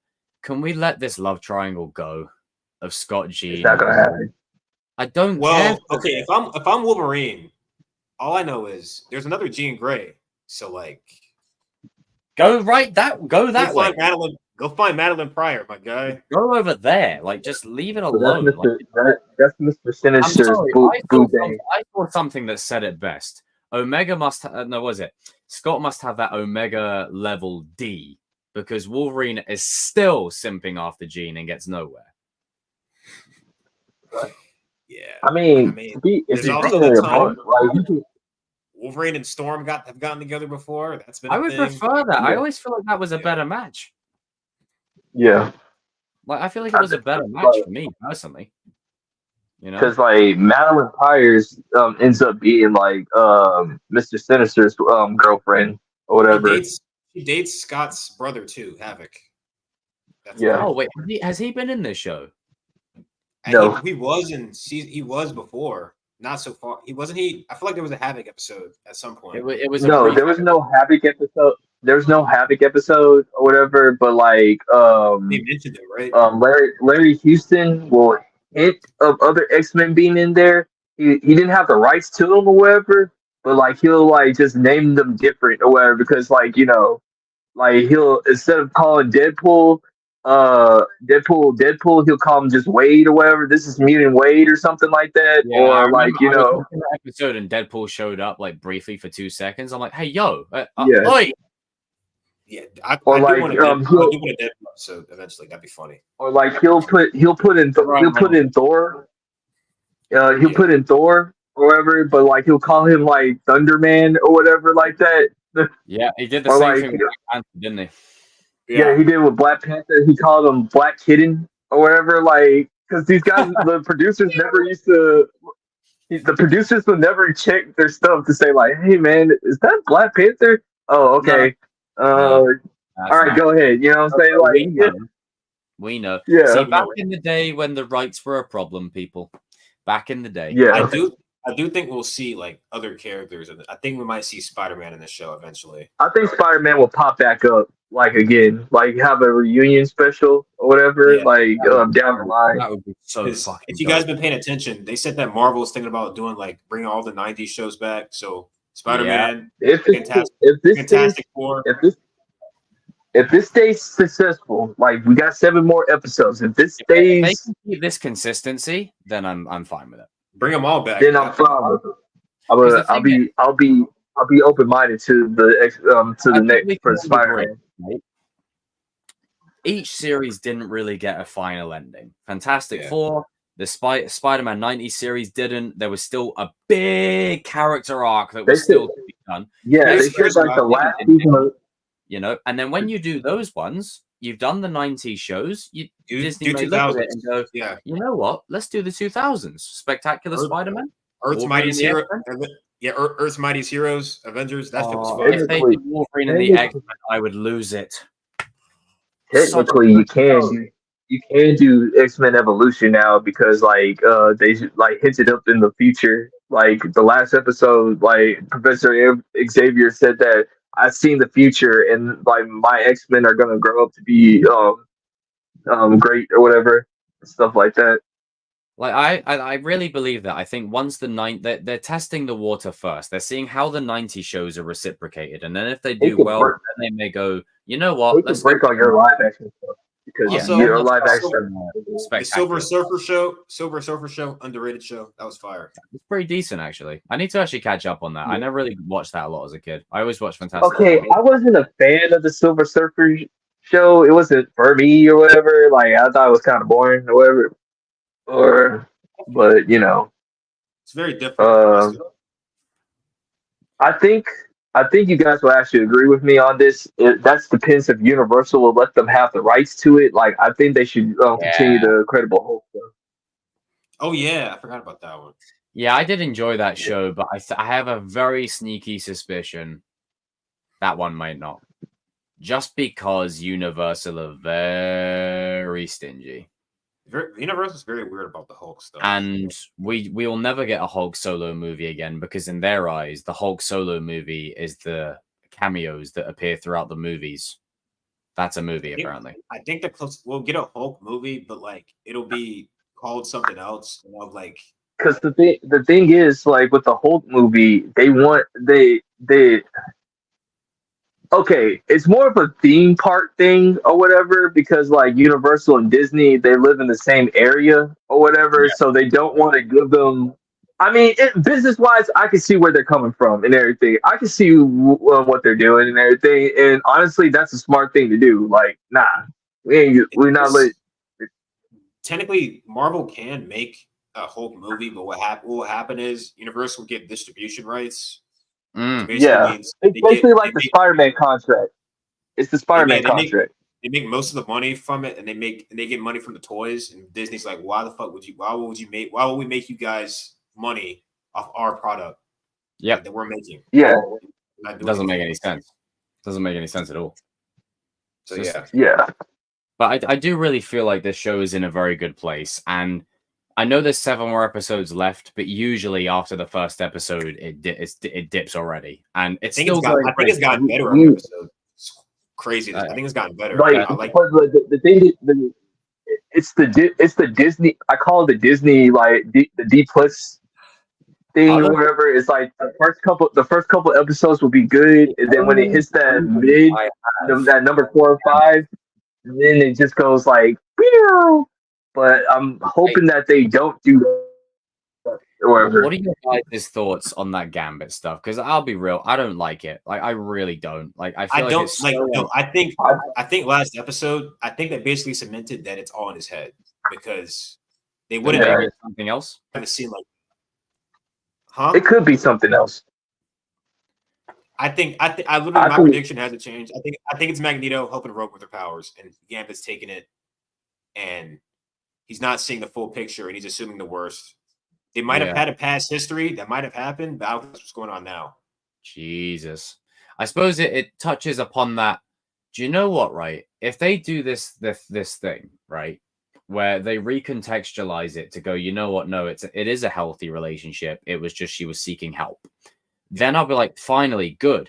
Because I'm sick of Western entertainment encourage this cuckoldery crap. Like, I hate it. It's so annoying. It's like, if it doesn't it's like, okay, the characters, they become mundane and boring. Okay, shack up with whoever. It's like, well, no, there's other ways to do things.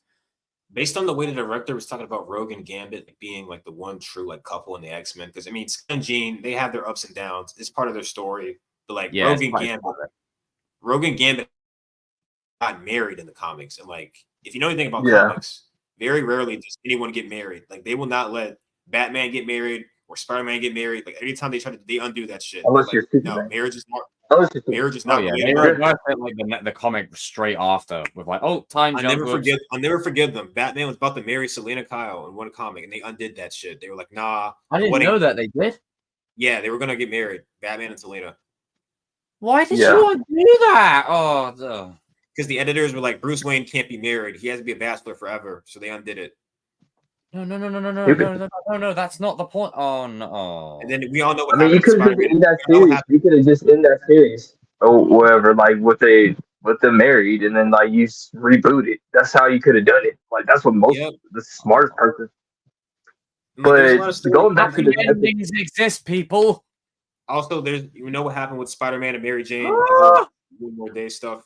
You know how that went. Now, but speaking of, I'll let you finish your point, Danny, and then I'm gonna finish your point. I was gonna say, like, going back to this episode or whatever, I did like the Mr. Sinister stuff. That was like, cool. I will say the voice acting is freaking. His new voice actor is awesome. These new voice actors sound Yeah. Right, boys. Are you ready? What's that? 3, 2, 1. What's up?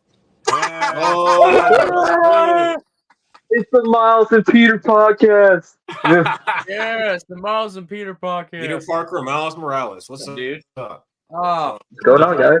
Yes, look at this. Hello there, gentlemen.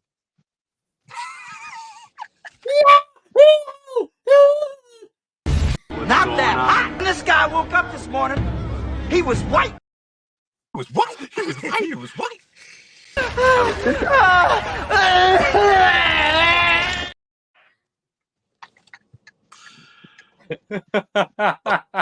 Hey, Danny. Hello, gentlemen. Hello there. Danny, guess where we're about to eat? Whataburger. Yeah. I know you said the Danny. Whataburger. Yeah, America. Woo! Yeah, America. America. I like how we all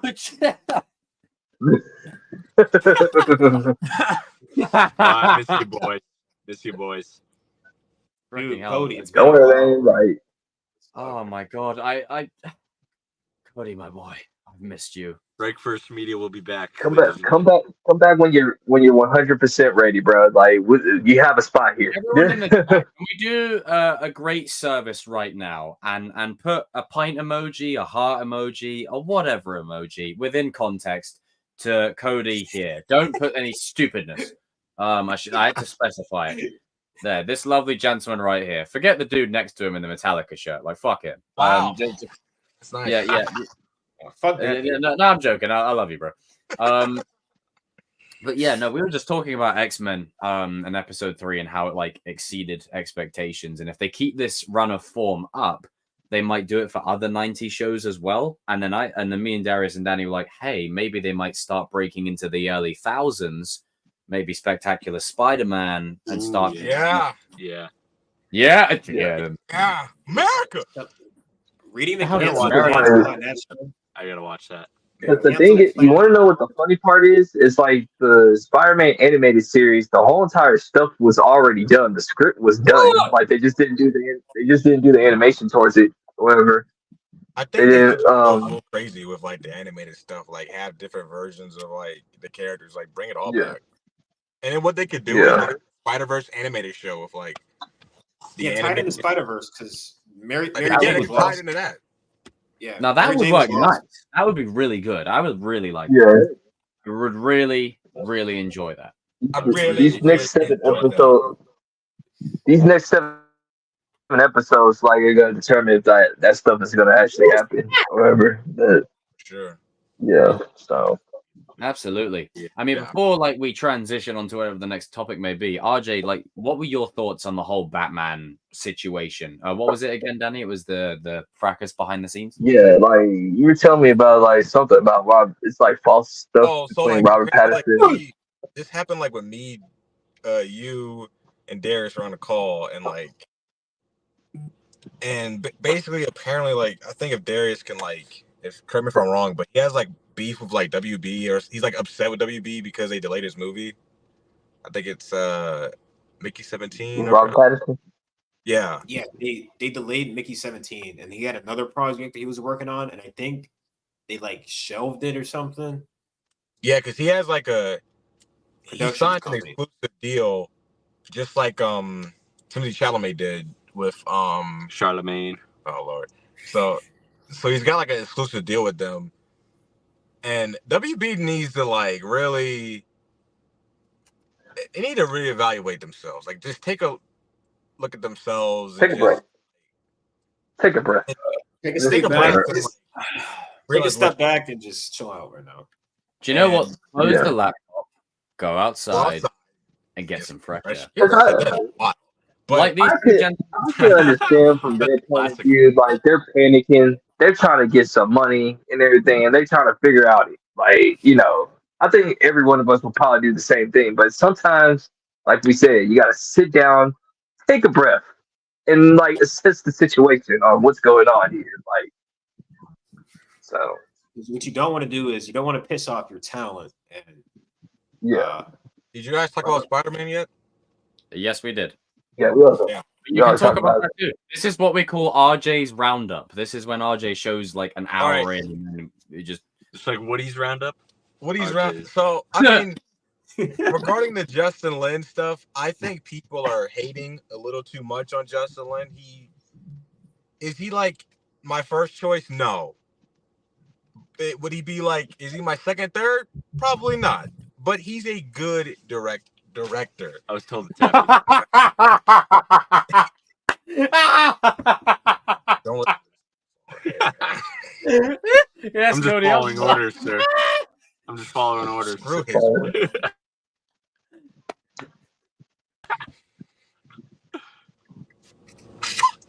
I hate when it does that. But no, so wait, I can't even hear. Hold on, what the fuck happened? Commander Cody. I can hear you. Execute Order 66. Wow, quite literally. Like that. Well, there you go. That was RJ's roundup, everybody. Hooray! Yeah. Quick question: what do you guys think about like Storm? I told Cody to stop. What do you guys think about Storm and Forge? Like, like basically confirming that she's about to get her powers back, basically. That's really good. Like, I'm interested to see how the team dynamic is going to shake up because they've strayed away. Like, you've got the original team, but you've got like Bishop in there as a regular now. You've got Magneto as part of the team. You know, it just makes me wonder: are they building up to shake the team up a little bit down the road? We're gonna Like maybe some characters like retire off. Yeah, because you know Jean and Madeline Pryor and Cyclops talking about leaving, but that didn't happen. Yeah, but the real Jean and Cyclops could still leave for a time. That does happen in the comics, I think. Like they like step away. Maybe they leave for like half a season. Magneto takes like the leadership role, and then which you know he's currently got anyway. And then I don't know, maybe Nightcrawler, because I know Nightcrawler's in the next. And then if you know, the professor's not dead, so like the professor's gonna be back. He's still up in the other world with the people that know the Phoenix or whatever. I can't think of their names right now, but the Shi'ar, the Shi'ar or whatever. Yeah, but like I'm gonna be really like interested on Magneto's arc in this series too, because like he's conflicted or whatever, because he redeemed anti-hero or anti-villain, if anything. I think he's gonna end up killing Sinister. I think he's gonna end up killing Sinister, bro. Yeah, because my thing is this: it's like Magneto is like 50-50 right now. Very shocked to the system, and he's gonna be like, "Look, this guy keeps coming back and causing fuckery. Take him out. Get rid of him, because he's making us all look bad.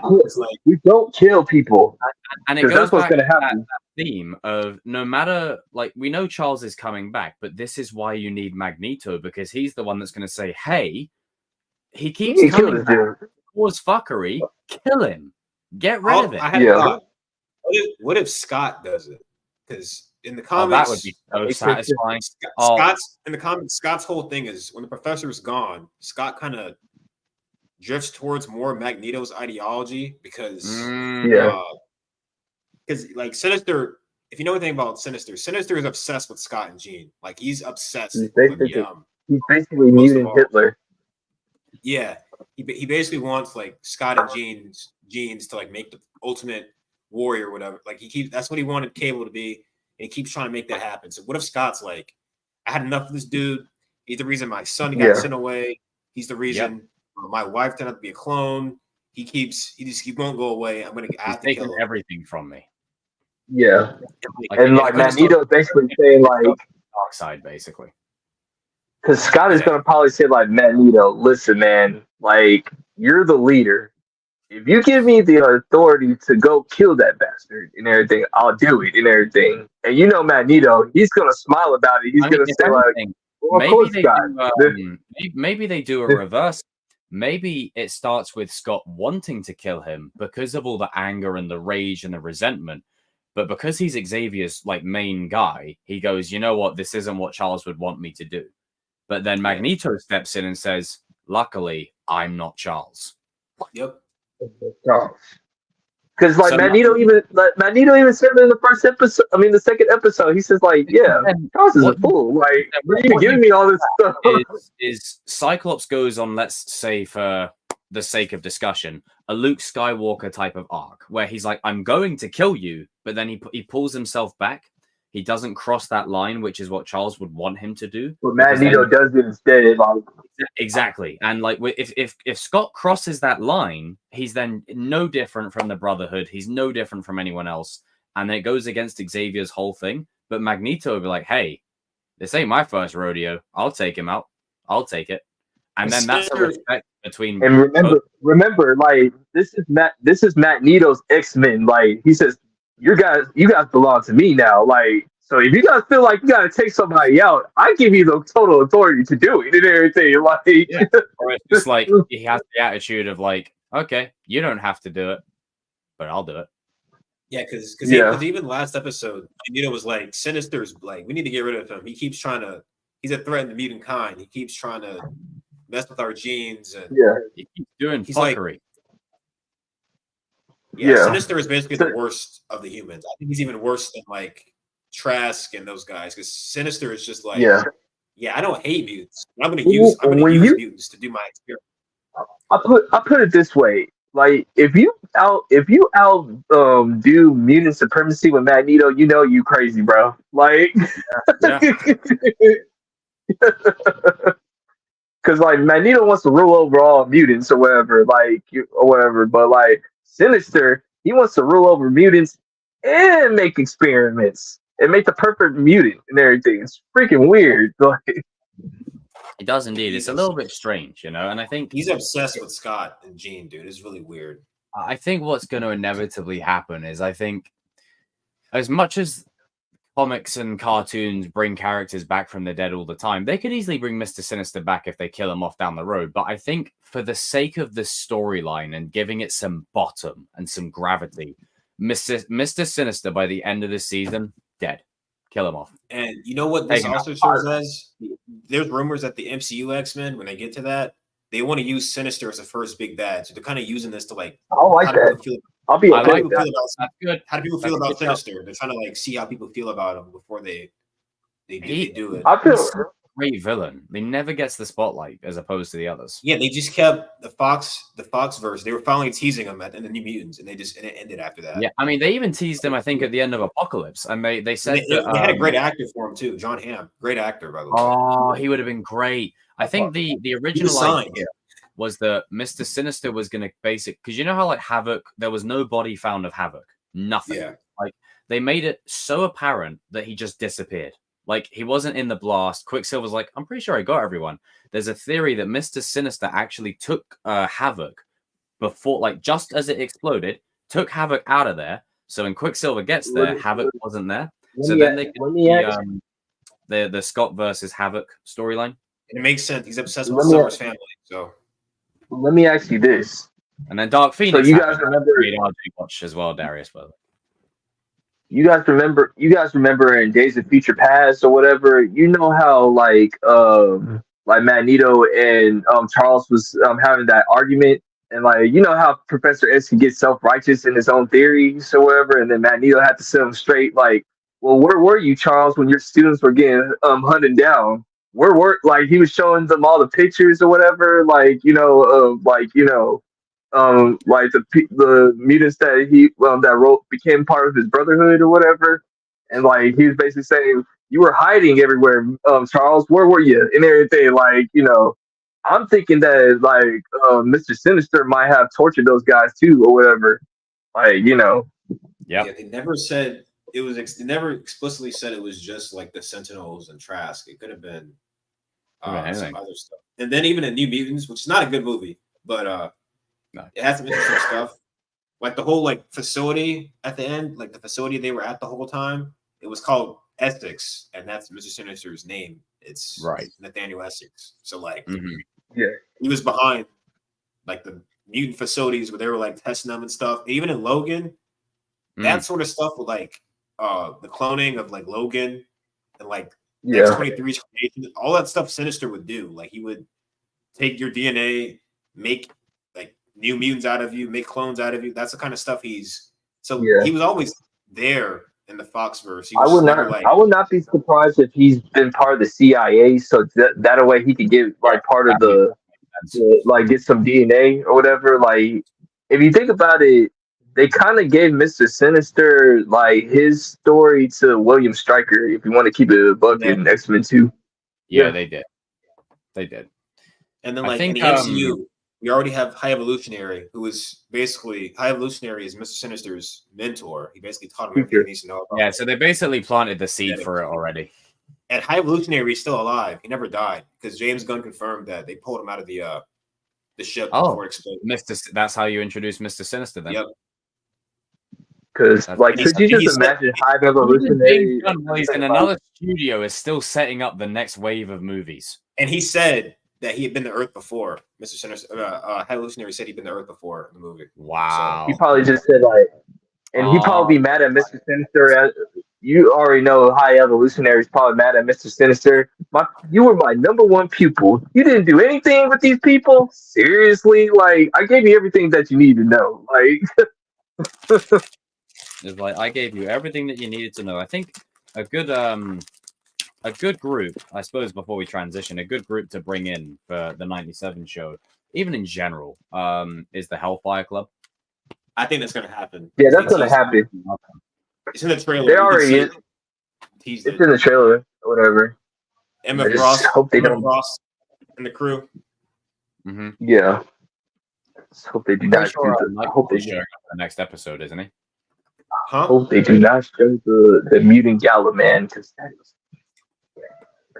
Yeah, I'm pretty sure that Nightcrawler might be showing up in the next episode. I think he is. Hopefully. What's the name of the next episode? Well, has he been in the show before? It's called Nightcrawler. Yeah. Yeah, Nightcrawler's been in the show before. Oh, okay, because I'm still in season 3, so I haven't fully caught up yet. It's Motendo. Because like he. Oh, this is Because like one he. oh, this is gonna be fun. This is the arcade episode. This is when arcade. Oh. Yeah. Nice. And then I hope we get to see a bit more of Sunspot as well. Yeah, he's cool so far. I want him to use it. He has really cool powers. I only got to see a little bit future past. So the fourth episode is called Moto and Life Death Part 1 or whatever. And that's like so I think yeah. It's one of them times in the show where it's going to stray away from the main arc for a little bit, for a little side excursion. I think Jubilee's going to get captured by Arcade, and then it's going to be like Storm and Forge doing their stuff. It's going to be like a double episode. It's basically going to be like it's basically a filler episode, sort of. Like they got to give Jubilee at least something to do. Because let's keep it a buck. Jubilee doesn't do anything. I'm sorry, like she does it. Like every series, she doesn't do nothing, bro. Like she hasn't done anything since the premiere. Yeah, it's like she just kind of stands. It's like she just kind of stands there or whatever. And I think that's like Arcade. Go ahead, bro. I do like Arcade though. Arcade's batshit crazy. Oh, thank you, Natalie. You didn't have to donate. Thank you. I really appreciate that. Yeah, do watch. Seriously, watch it. Like it's a good show. Like it's where the characters actually get treated. Right. So far, yeah. Arcade's so far, whole thing is Arcade's obsessed with games. Yeah. Like, Jubilee's pretty good at games. She's pretty good at video games too. Yeah. So they kind of hinted that in the first episode. Yeah. It's probably gonna be like since it's 90s themed, it's probably gonna be stuck in like Street Fighter and like Mortal Kombat type games. Yeah, maybe Pac-Man. Imagine if they reference Marvel versus Capcom. That'd be funny. It's like the Avengers. Like I could see Wolverine saying the Avengers. I remember I used to hang out with those guys all the time. Like I kind of want before they even got there. And then maybe he says something like, "I wanted to punch the main guy in the face." Something I have to deal with right now. No, he has tremendous respect for Captain America. He probably talk about Iron Man then. Yeah, they fought in the war together. Him and Cap. They called him Lucky. Yeah. You know what would be cool? A flashback episode with him and Cap and who else was there? Namor, the original Human Torch. They fought in the war together back in the day. That'd be a cool flashback episode. I would like to see that. Yeah, really good, especially if they start merging universes. Yeah, I still like the idea that Cap saved. He saved Magneto from the concentration camp. I like That's that. A cool even idea. but like I know multiverse. The one from X-Men Evolution, or whatever you think they should do it like in this. I think back in the day, era.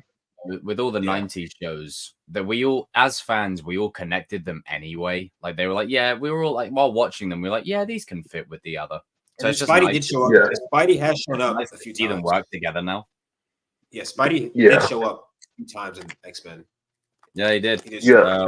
Well, I think like the X-Men showed up in his show or whatever, but like I think they need to return the favor where he shows up in their show or whatever. Yeah. Like him and Wolverine team up episode. That'd be dope because they're really good friends. Yeah, in the comics. Yeah. Yeah. We love it. It's nice to have some positive superhero discussion for once. So good to talk about the X-Men again. They're relevant again. That's great. I know. It's so nice. And we're talking about good problems. I'm like, I would like to see get a character arc. It's a good problem to have. Yeah. It's like one of those things. if I'm like this, I'm at this point. If we're wrong about something, we're actually happy. Like, Yeah. Yeah. I will say, like the 3 episodes are probably some of the best superhero stuff I've seen in years. Like a Also, long time. Danny, Yeah. they said that X-Men 97 is very anime inspired. I know you saw some of the anime inspiration in the action. Like you can tell where they got the Yeah, anime inspiration. I did. from. Yeah. Even though I got my problems with the animation or whatever, I still think the animation ain't that great. But the story like oversees that. I can like look past that. Cause I'm an animation dude. Like when I see something clunky really bad, like I'm like, Yeah. I ain't gonna look at it.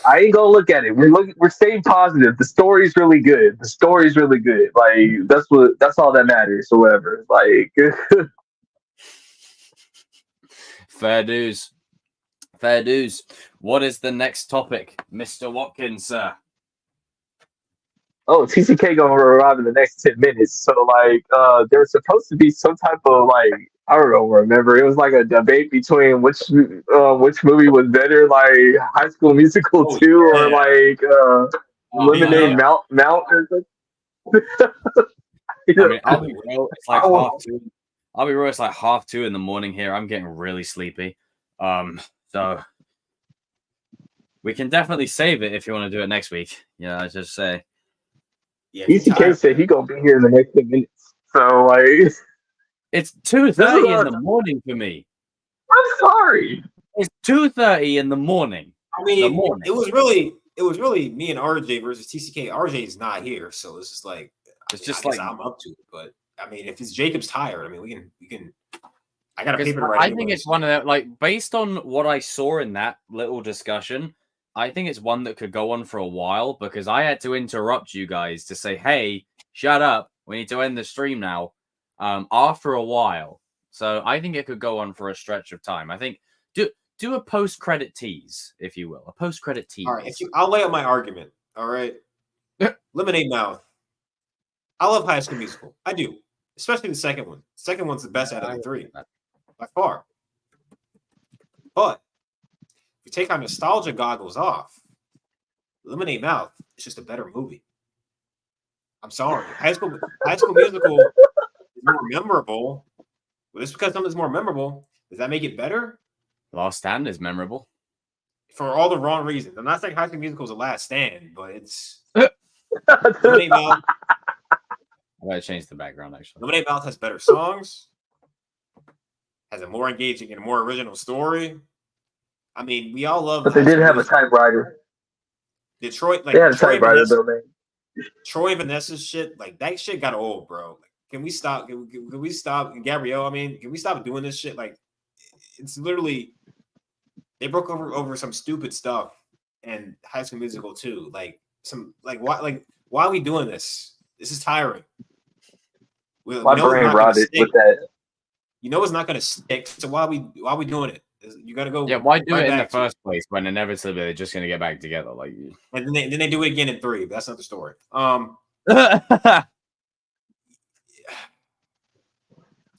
just Lemonade Mouth, man. That's.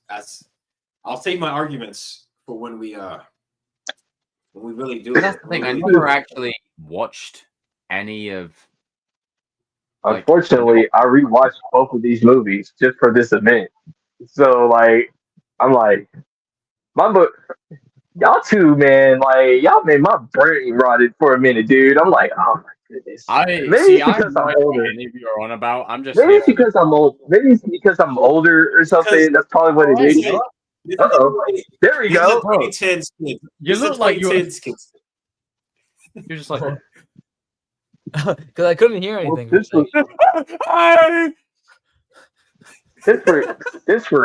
Okay, since we're here, like Jacob, they're here, like might as well get this thing. Yeah, get right on into it. I'm just gonna sit back and grab my snacks. Go on, let the chaos ensue. RJ, if you're watching, I guess I'll be. Fucking hell. Like, okay, right. Okay. Anyway, so Danny, what was the name of the topic again? Fucking Jesus. It was going to be High School Musical 2 versus Lemonade Mouth. whatever. Like, and I guess I will be the. See, I don't have a dog in this fight. Like, I don't care about Well, either. I really don't. Where's RJ? He's the only one that disagrees or that thinks Lemonade Mouth's better. Darius thinks it's better. Oh, No. Where'd he go? And then he's gone. How convenient. How convenient. The minute you arrived, he's gone. No, he got to lay out his point. There we go. Oh, there we go. All right, he already laid out his points. What is your points? I'll be the moderator. Jacob, you can take a back seat, bro. Like, Danny, there's got to be a part 2 for next time, just because like I feel like this is the makings of a Royal Rumble. Like it's okay. Yeah, so we just can do our little introduction. We can do our introductions here. Yeah, you can. I get to go ahead. You go first, Darius. I've already. He already said his point. Oh, you already went. Like, okay. My bad. Okay. Why do you think High School Musical 2 is better? And then you guys can do your thing. Okay, I'll just say like my opening. Just have fun, guys. Coming off of High School Musical 1, which was a global phenomenon. You had everyone dancing, no matter how old you were. You could be 6 years old to 60 years old. Everyone was doing that. We're all in this together. So how do you top that movie? With the second one, that never happens. But let alone a Disney movie, they somehow top the original, which is a classic. First, you start out with the song "What Time Is It? Summertime," which just gets you right into it. Yeah, see, he knows. Yeah, I know. You got everyone, and then you lead into the summertime vibe. You have some amazing songs. Not only do they bring in, they keep the basketball with it, but they bring in a different sport. They bring in baseball. And you know what? What comes with that? A killer song. The I Don't Dance. That song, it's a classic. It's honestly, it's a top 3 of the franchise. It's one of the best. But you know what's number 1 of the franchise? Bet on it. Everybody and their mother knows that song. That's a fact. Yeah. If that didn't want to make you go run out on a grass field and just throw dirt and look at your reflection in the water, then I don't know what does. Yeah. But I don't know what will. Now, Lemonade Mouth is a great movie. I am not trying to put down Lemonade Mouth, but to compare it I to never High heard of it. School So it's Musical probably not that 2, good. which is iconic, has the best song that any Disney Channel movie is probably the best Disney Channel movie ever, is as iconic as it. People still like quote that movie. Lemonade Mouth, like people, you don't hear people, quoting that movie or singing their songs. Like, yeah, even that song. Like, Normally, High School Musical is too iconic and too timeless of a film for anyone to say Lemonade Mouth is better. Now, all right. Counterpoint, Mr. Darius. Do you have a counterpoint to that? Like I said, I'm not going to refute how iconic High School Musical is, but I will. Yeah. It's iconic. Your Honor, if I may, does iconic mean better? No, it doesn't. It's more iconic because all these millennials and early Gen Zers, like myself, grew up on High School Musical. Does that make it better? I raise you. I will concede. Bet on it that is a banger. Everyone loves that song. So let's not act like Lemonade Mouth doesn't have the Terminate. Okay, the Terminate is a banger. Okay? And also, think about how Lemonade Mouth begins. We got our throwback to the Breakfast Club vibes. Everybody's in detention.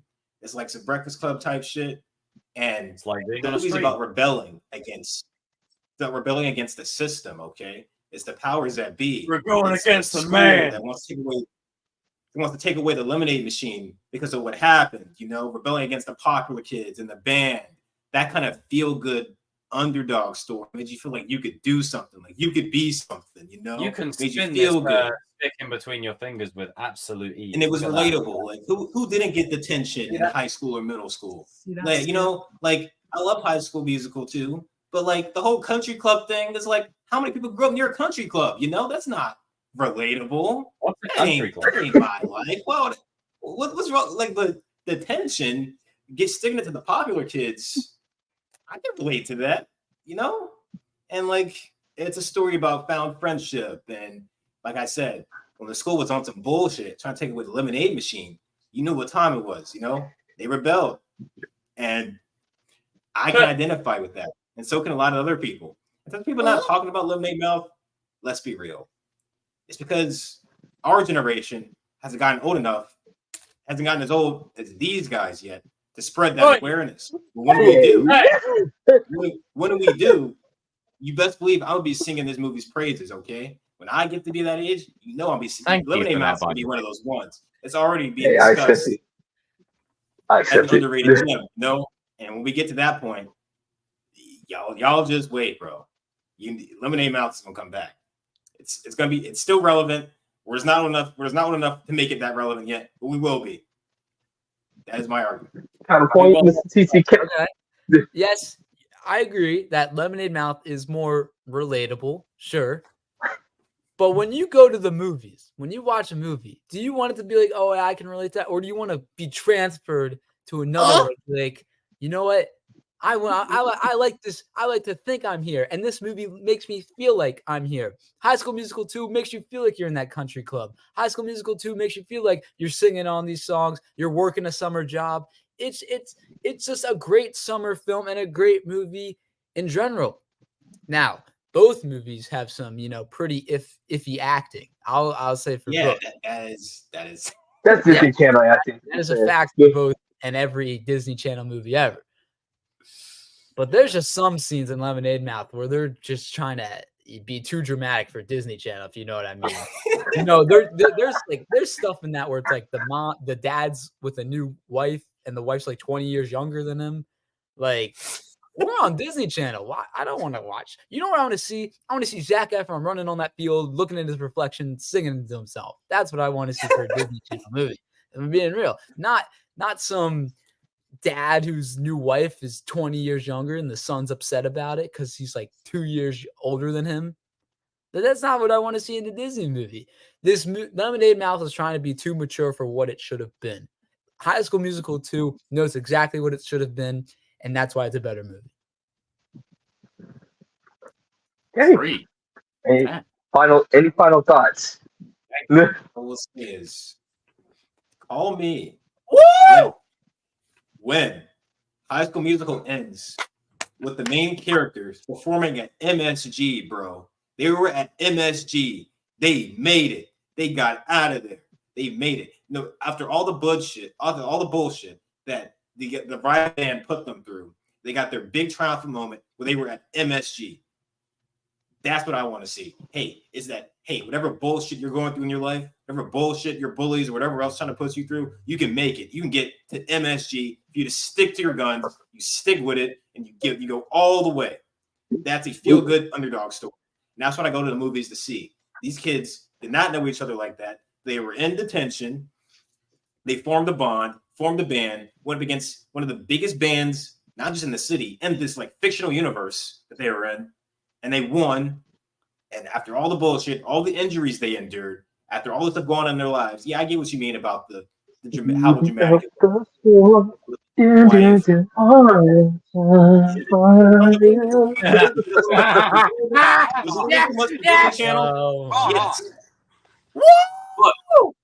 That shit does happen.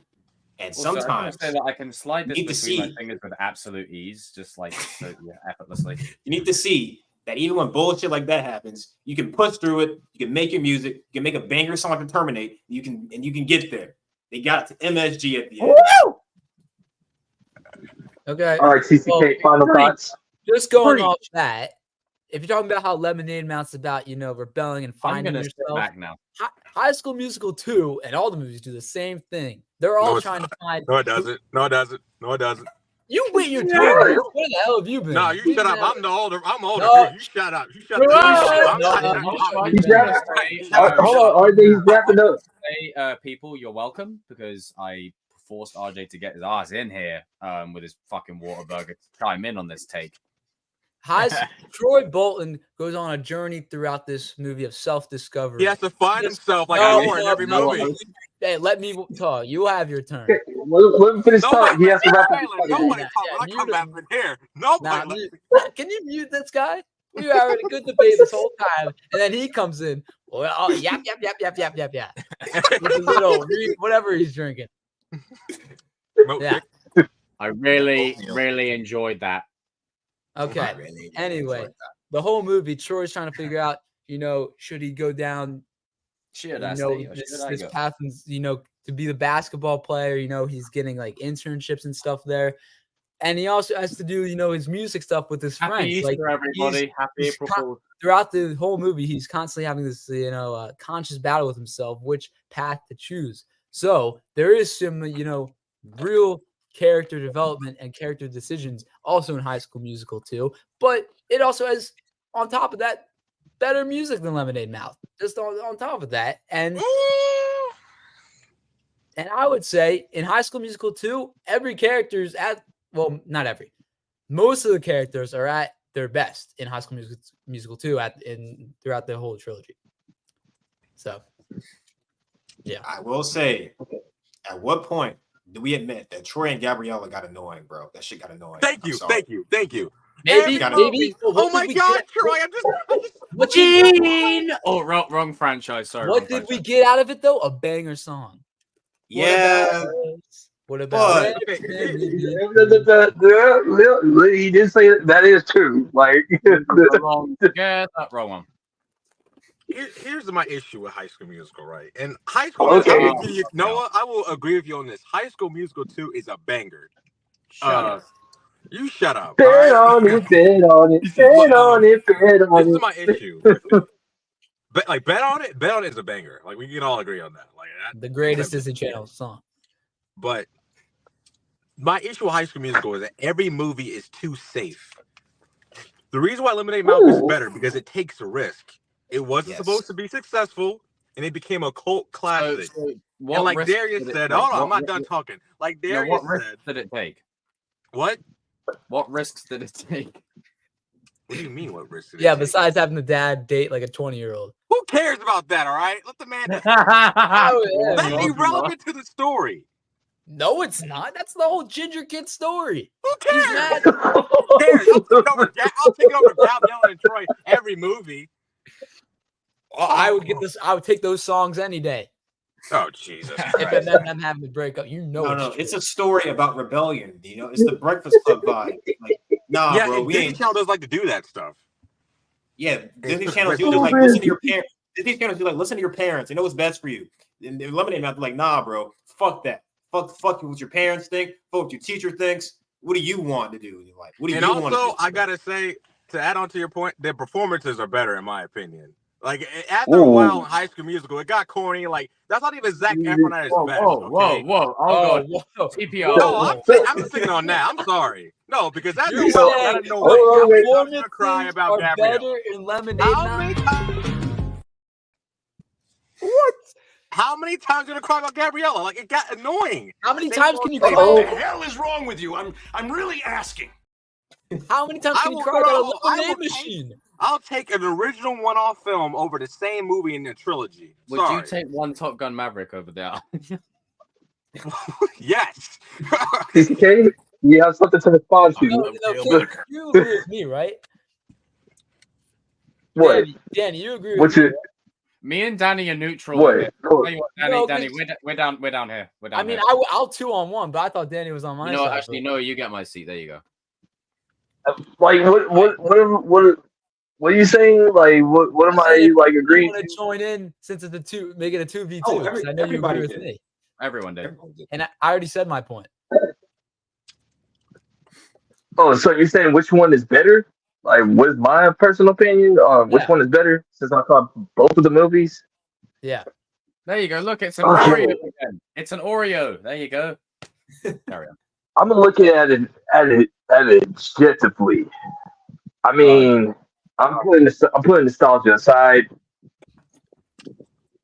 Me personally, I think High School Musical 2 still has the edge or whatever. Maybe because like I watched Lemonade Mouth like because I'm older and like I tried to like relate with Lemonade Mouth. I couldn't like I couldn't relate with it. Like you know what I'm saying? Like the if you're just talking about which one is a objectively better movie, I think it's High School Musical 2. But that's just me and everything. So that's whatever. Whatever. He said whatever. I mean, I don't know how you could say the performances in Lemonade Mouth are better. Okay, are we gonna hold on? Can we stop acting dumb here? All right, listen. Wait, whoa. Yeah, I agree. Can we I'm not stop talking acting about. dumb? I'm not talking about you. I I'm agree. talking about you. Well, Can we none of stop? that Can we here. stop? This is very shoddy work, Pinkman. I'm actually embarrassed for you. Yeah, that's a long clip. Anyway. All right, let's talk about Gail Benecker. You done? You gonna play some more clips? Can you go ahead? No, you want to play one more? Anyway. All right. Well, if you're gonna carry on, you fucking listen. This is the thing. Get to the point. Let's be honest. All these Disney Channel movies, they're not the best performance. They're not like they're groundbreaking performances. But to me, Lemonade Mouth, the performances in that movie, especially Bridget Mendler, it was different. It was fresh. Already save me, please. Olivia, yeah, type shit. Exactly. Like to me, this high. Hello there. It was soap opera at times. Like it was. Like what was there was anything groundbreaking about it? Black Parks. There was nothing groundbreaking. Wait a minute. No. There was nothing groundbreaking about High School Musical 2. No. Everybody and their it's the mother same movie every movie. Okay, here's RJ, did it not work? Whoa. I have to. Adam. It's just good business. Did it or did it not get the third movie a big budget and go to theaters? Welcome, that's good and dandy. It had a cult following. That's great. Okay. Let me just dial it back a second. No. Let me at least say this one point. I gotta say this one point. Like, because number 2 was popular, number 3 went to the theater. Like, that don't necessarily happen. Like I said. Here's the thing, though. No, go ahead, Darius. Go ahead. RJ's right. They're all the same movie when you really get down. Oh, Jesus. All 3 of them are basically the same. They are. And they are. Like, I'm not. You're right. It is the same, but it works. It works. Troy has 2 options. He's torn on what to do. That's really the plot of all 3 movies. The movie's called High School Musical 1, 2, and 3. It's a musical in high school, and it works each time. It doesn't need to be different each time. Doesn't mean you have to copy the plot. You have to copy the plot of the movie. Can we get out of here? You have created a rage machine, sir. It adds more. I know, right?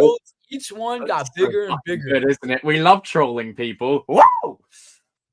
No, but the thing is, like Darius said, it's the same thing every movie, man. That's what I'm saying. I'd rather. Is it the real thing? That's what I'm saying. I'd rather take Lemonade Mouth because it knows what it was, and it wasn't trying to be a sequel. People wanted to have a sequel so many times. I am so glad they didn't do that because it works as a one-off. Sorry, Adam. What did you say? But is it the real cut? Adam, what is your opinion on this whole entire thing? It's Lemonade Mouth versus High School Musical 2. I watched both. Both are pretty okay movies for Disney kids. So, what one would I prefer? Probably Lemonade Mouth because at least there's rapping in that one. No, Noah. I just want to stress, Noah. Never back down from your opinion. I'm used to this. Is nothing. I have to deal with Cyclops shit every week. Like you stand your ground, sir. Oh. You stand your ground. Listen, Fuck these motherfuckers. You said Lemonade Mouth knows what it is, and I don't think it did know what it was trying to do. What? It had so much drama from the father thing to like the something. You want to talk about drama? Look at High School Musical 2. The whole movies. It knows exactly what it needed to do, and it worked. There was so many like high level drama for a Disney show. Danny, you are. Hold on, Darius. The only person who's winning this is Danny. How many times is Sharpay gonna try? How many times is she gonna try? How many times is she gonna make? He doesn't want you, at it? and she kept on trying. Bro, how many times did Gabrielle How many times are Gabriella and Shore gonna break up because they're going to different places, even though they're going to the same goddamn place? Man, Yo, it's High School Musical. The music is It's in the insane. name. The music works. I don't care if it's not a. It's the movie. We're talking about the movie as a whole, TCK. I am. I am, and you're saying they do the same thing each There's time. one thing you can give Lemonade Mouth that you can't give High School Musical. At least all the actors actually sung in Lemonade Mouth. Troy didn't sing in the first one. Yeah, we're not talking about one. We're talking about two. How about two? Fair enough. To be fair, he didn't really sing that well in that one either. Yeah, bet on it, bet on it, bet on it. Are you dissing Bet on It? Hey, either way, though, he was singing in a pond on a golf course. Come on. And it's amazing. I would like to take this time to announce that there's a Kings of Pop Culture fight night happening soon in the next month. So be there, get your tickets. What's the main event? Listen, Not you. Hey, I'm not taking anything away from High School Musical 2's. You're the host. Its legacy. It has a great legacy. It has great music. I'm just saying, it is the same movie. It's the first movie again, done a little bit better. And then Lemonade Mouth is basically. I think that what's better than both of them is, it's a cat. Name 3 songs from Lemonade Mouth. Determinate. I don't need Determinate. Right? Determinate. Yeah. Determinate's fine. Fuck, wait. I can't even remember the names of the songs, but I remember Exactly. the songs. Okay, tell me 3 songs from a High School Musical. The first one? Sure. You want me to? There you go. Okay, so you got We're All in This Together. Okay. Head in the Game. That song is a hold up, by the way. Yeah, I agree. We're not talking about the first one. You got Head in the Game, and I don't know the first one as well, but I'll get it. Do it, Noah. Also, why are we doing a musical in front of a basketball game? That's just ridiculous. I'm sorry. I just want to say we're all in this together, guys. Yes, we are.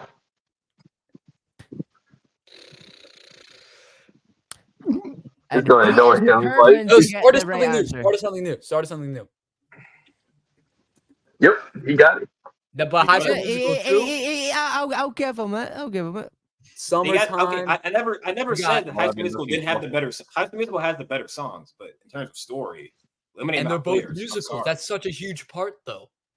Yeah, Right. but Right. I it's think also in a a film. mus- It's also a film. It ain't an album. Yeah, but It's I a think film. in a It's a film. in a Disney Channel movie, It's in a a Disney film. Channel musical movie, whatever movie has the better song takes the cake. Better songs takes the cake. I disagree. It's a film. We're evaluating a film, not an album. Thank you, Darius. But it is a live action album. The movie. It's a With the Disney story, Channel though. With the musical. story. Story RJ, works. sorry. That was Story a dick works. move, RJ. Lemonade say? Mouth. Let's be Like, thank you, Lemonade Derek. Mouth was like No, 'cause he cooking them right Disney now. Channel CW. As First far off, as what? It's all Disney As Channel. far as It's the all drama, CW. the drama it was doing the drama in High School Musical 2 was very Disney Channel. It was. Mm-hmm. The drama in Lemonade Mouth was trying to be so edgy and not Disney Channel. Well, I don't know about. That's the point. They went for it. They went for it. Open wide. They actually went for tried to they actually tried to tackle difficult subjects for once. So you actually have to Did give them props did they for get that. there all the Yeah, way? they No, did. it's a Disney Channel movie. But They're in a not- Disney they're not Channel- doing it. Look at the stuff of Olivia's mom, like in her Yeah. grandma and like her dad. Like that was some deep stuff right there. That was deep stuff. Jesus But is that what Christ. you want to see in a Disney Channel musical? Yeah. You damn right I Good do. I want to point. see some different stuff. We don't want to see the Noah same does boring raise a shit great over and point. over again.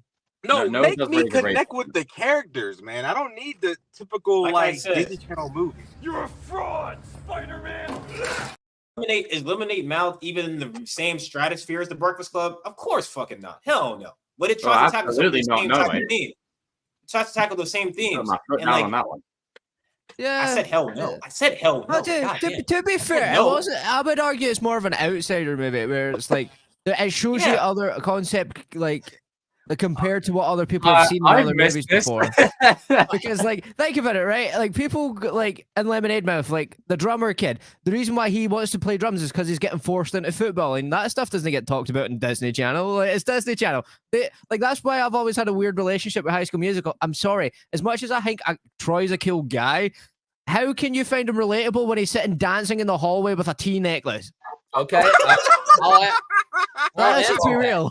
I'll answer that. You might not relate to Troy with what he's actually going through, like based on the basketball thing or based on the song music. But everyone can relate in high school which path they want to go down. It might not be the same one, but you can relate to, especially in the third movie. You can relate. I do give you that. I do the Troy aspect. His character, like, I can understand that. Like, he's the only relatable character in the entire. Like, not for me personally, but just like the whole. Like, he's the only real character. Him and Gabrielle. He's really the only real. Everybody else is kind of like just there. Sharpay, I mean, I guess, but Sharpay's whole thing is, I'm trying to get with Troy. I'm rich. I'm gonna keep doing the same thing over and over again. I would also say who also had a great character was Sharpay's brother in this one because he left her shadow and did his own thing and started hanging out with the rest of them. That's fair. That's fair. That's a fair point. He had a good arc. I mean, I just don't like the character Ryan. He was just annoying to me.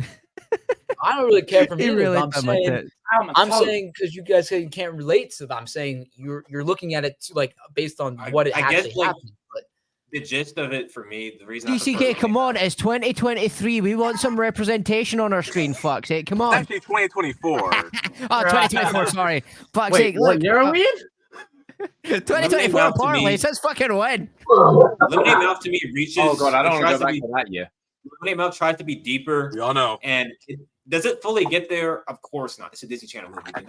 It's not going to. But it tried, and it does get to go to places that I think High School Musical never even tried to do. Whether you think it should have or not. Like, Lemonade Mouth, they tried to reach for, like, a teen rebellion. You know, don't listen to your parents or listen to authority. It tried to reach for that.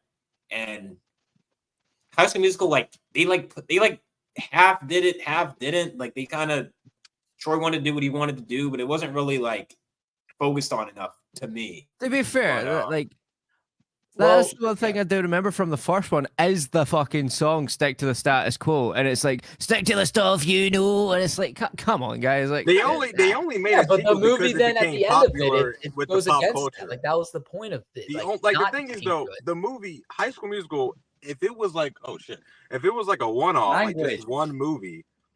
It works better as just one movie. The only reason why it became a sequel. I disagree. No, the only reason why it became a sequel is because it got popular between people in pop culture. That's the only reason. I disagree because it's if it just had that one movie, you still don't know like which path. And we didn't know in the second one. But it's a whole trilogy. You didn't know the third one. It's a three-part movie. We don't know any of them. Like, it's basically a three.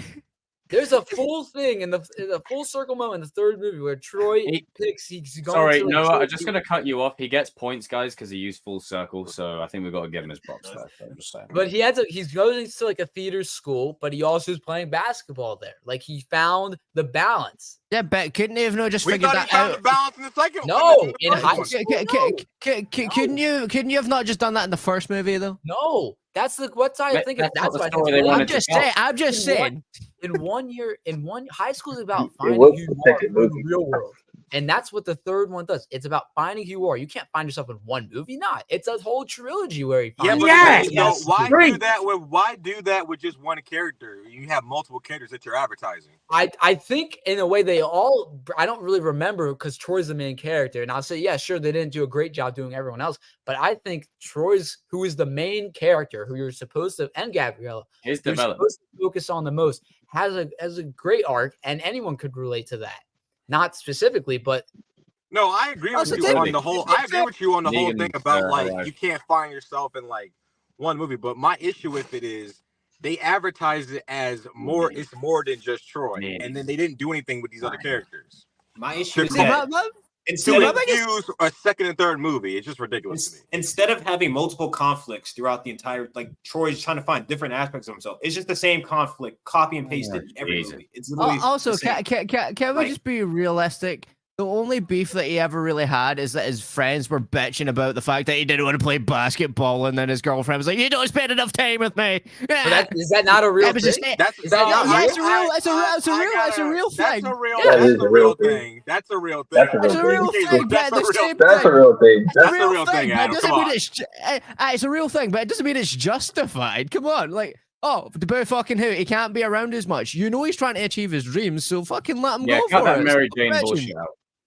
Yeah, like that's Mary Jane. It doesn't matter. That, That's what happens, I though. have to That's agree with Noah on realistic. that aspect because, like, I like how the that's a real goalposts thing in keep high school. Like, This is great. I love this. I get it, but for me, like, heated debate. And I'm technically not in speaking, it. I love it. Lemonade Mouth is a better movie. Like when it comes to storytelling.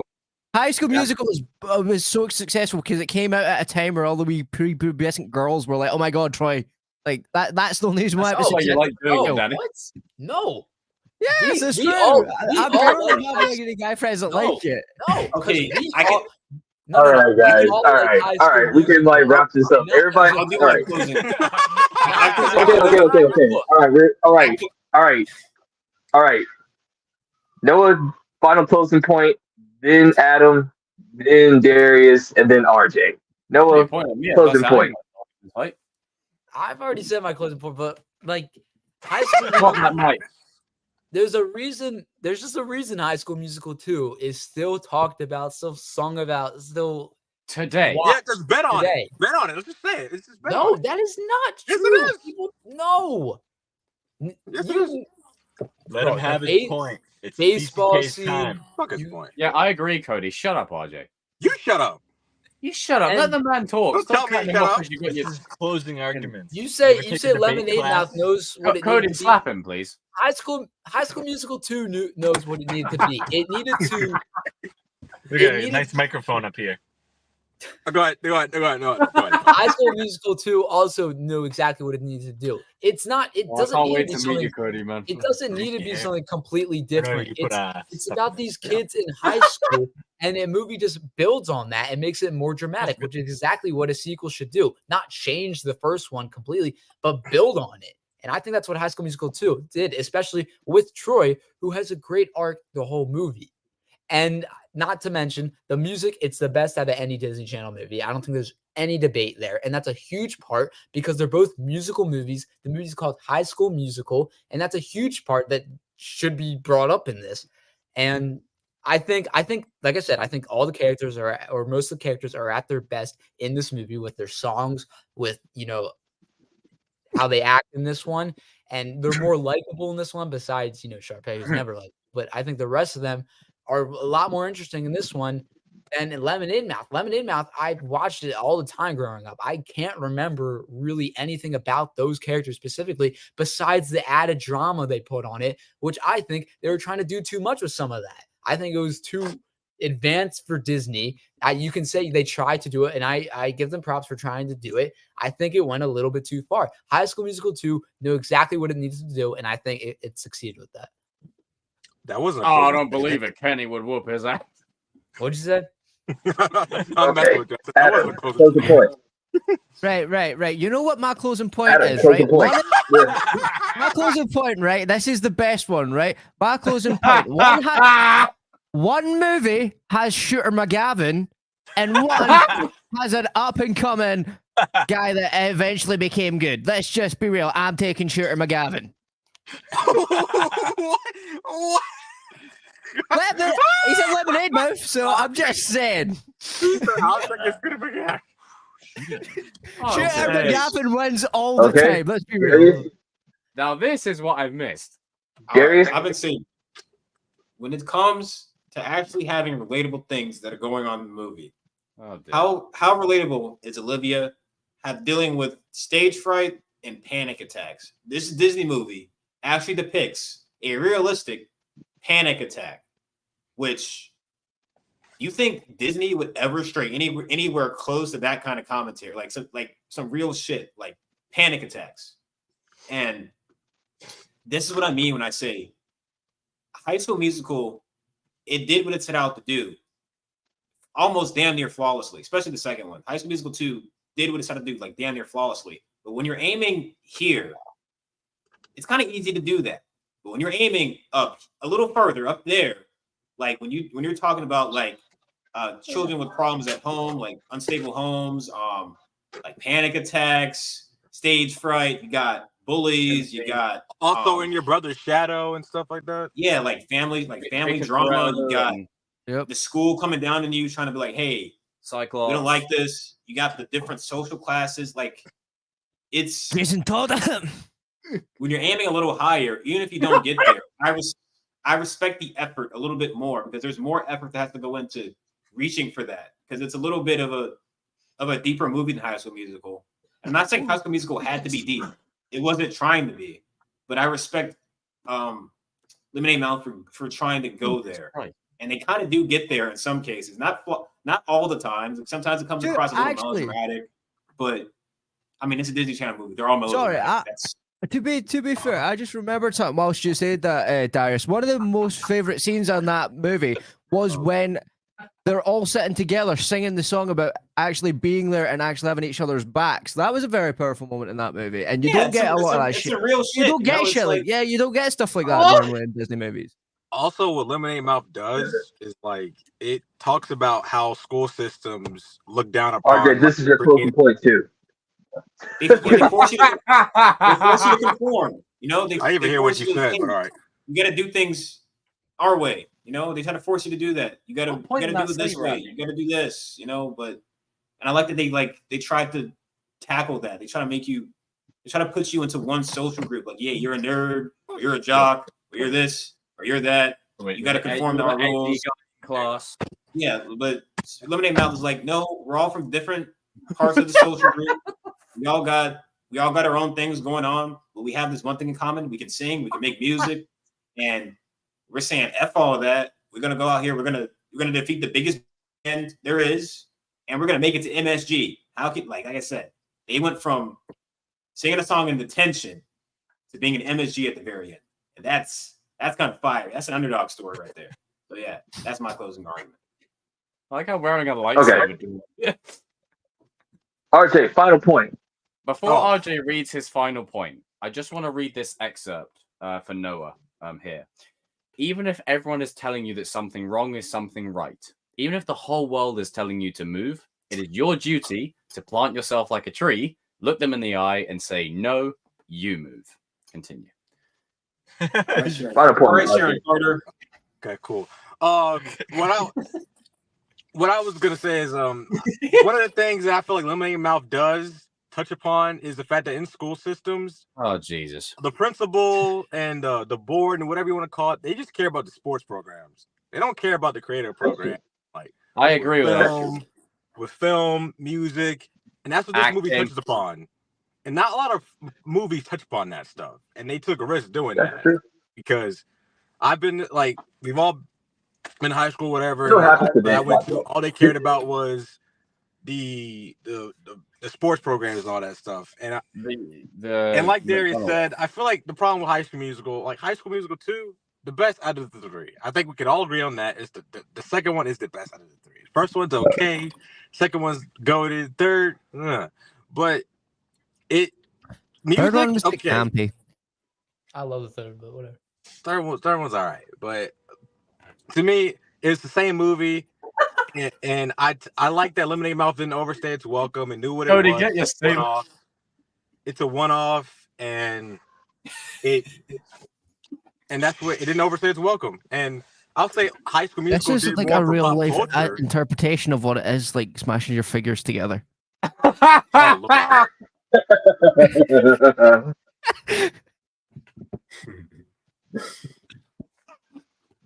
Okay.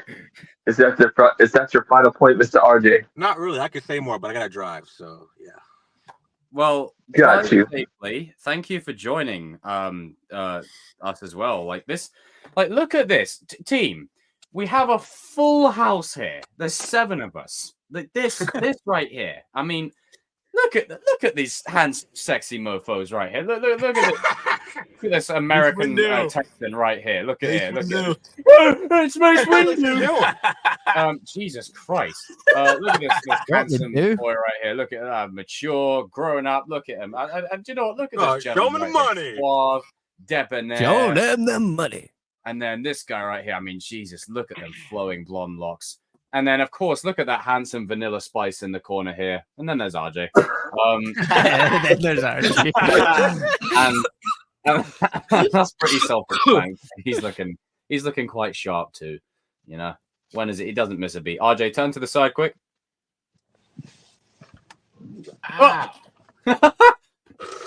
Oh man, just everyone raise a toast to all of these fine gentlemen right here. That this is where it's at.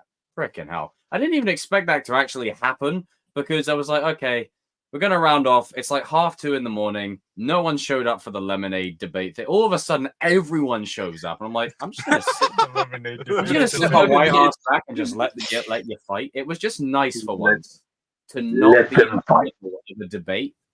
I actually could do what Danny does on a regular and just enjoy sitting back and watching chaos. And now I see why he loves it so much.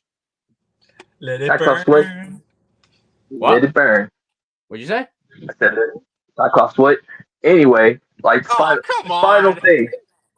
You have a raging hard on for anything Scott Steiner said. You really do. Final thing. Final Don't part. point your lightsaber at me. Yeah, I was gonna say, Final part. Final parts.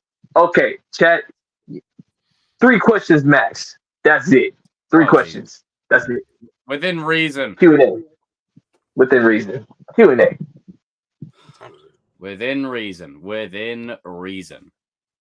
Don't be asking what type of socks we would be wearing or anything like that. You know, just keep it PG.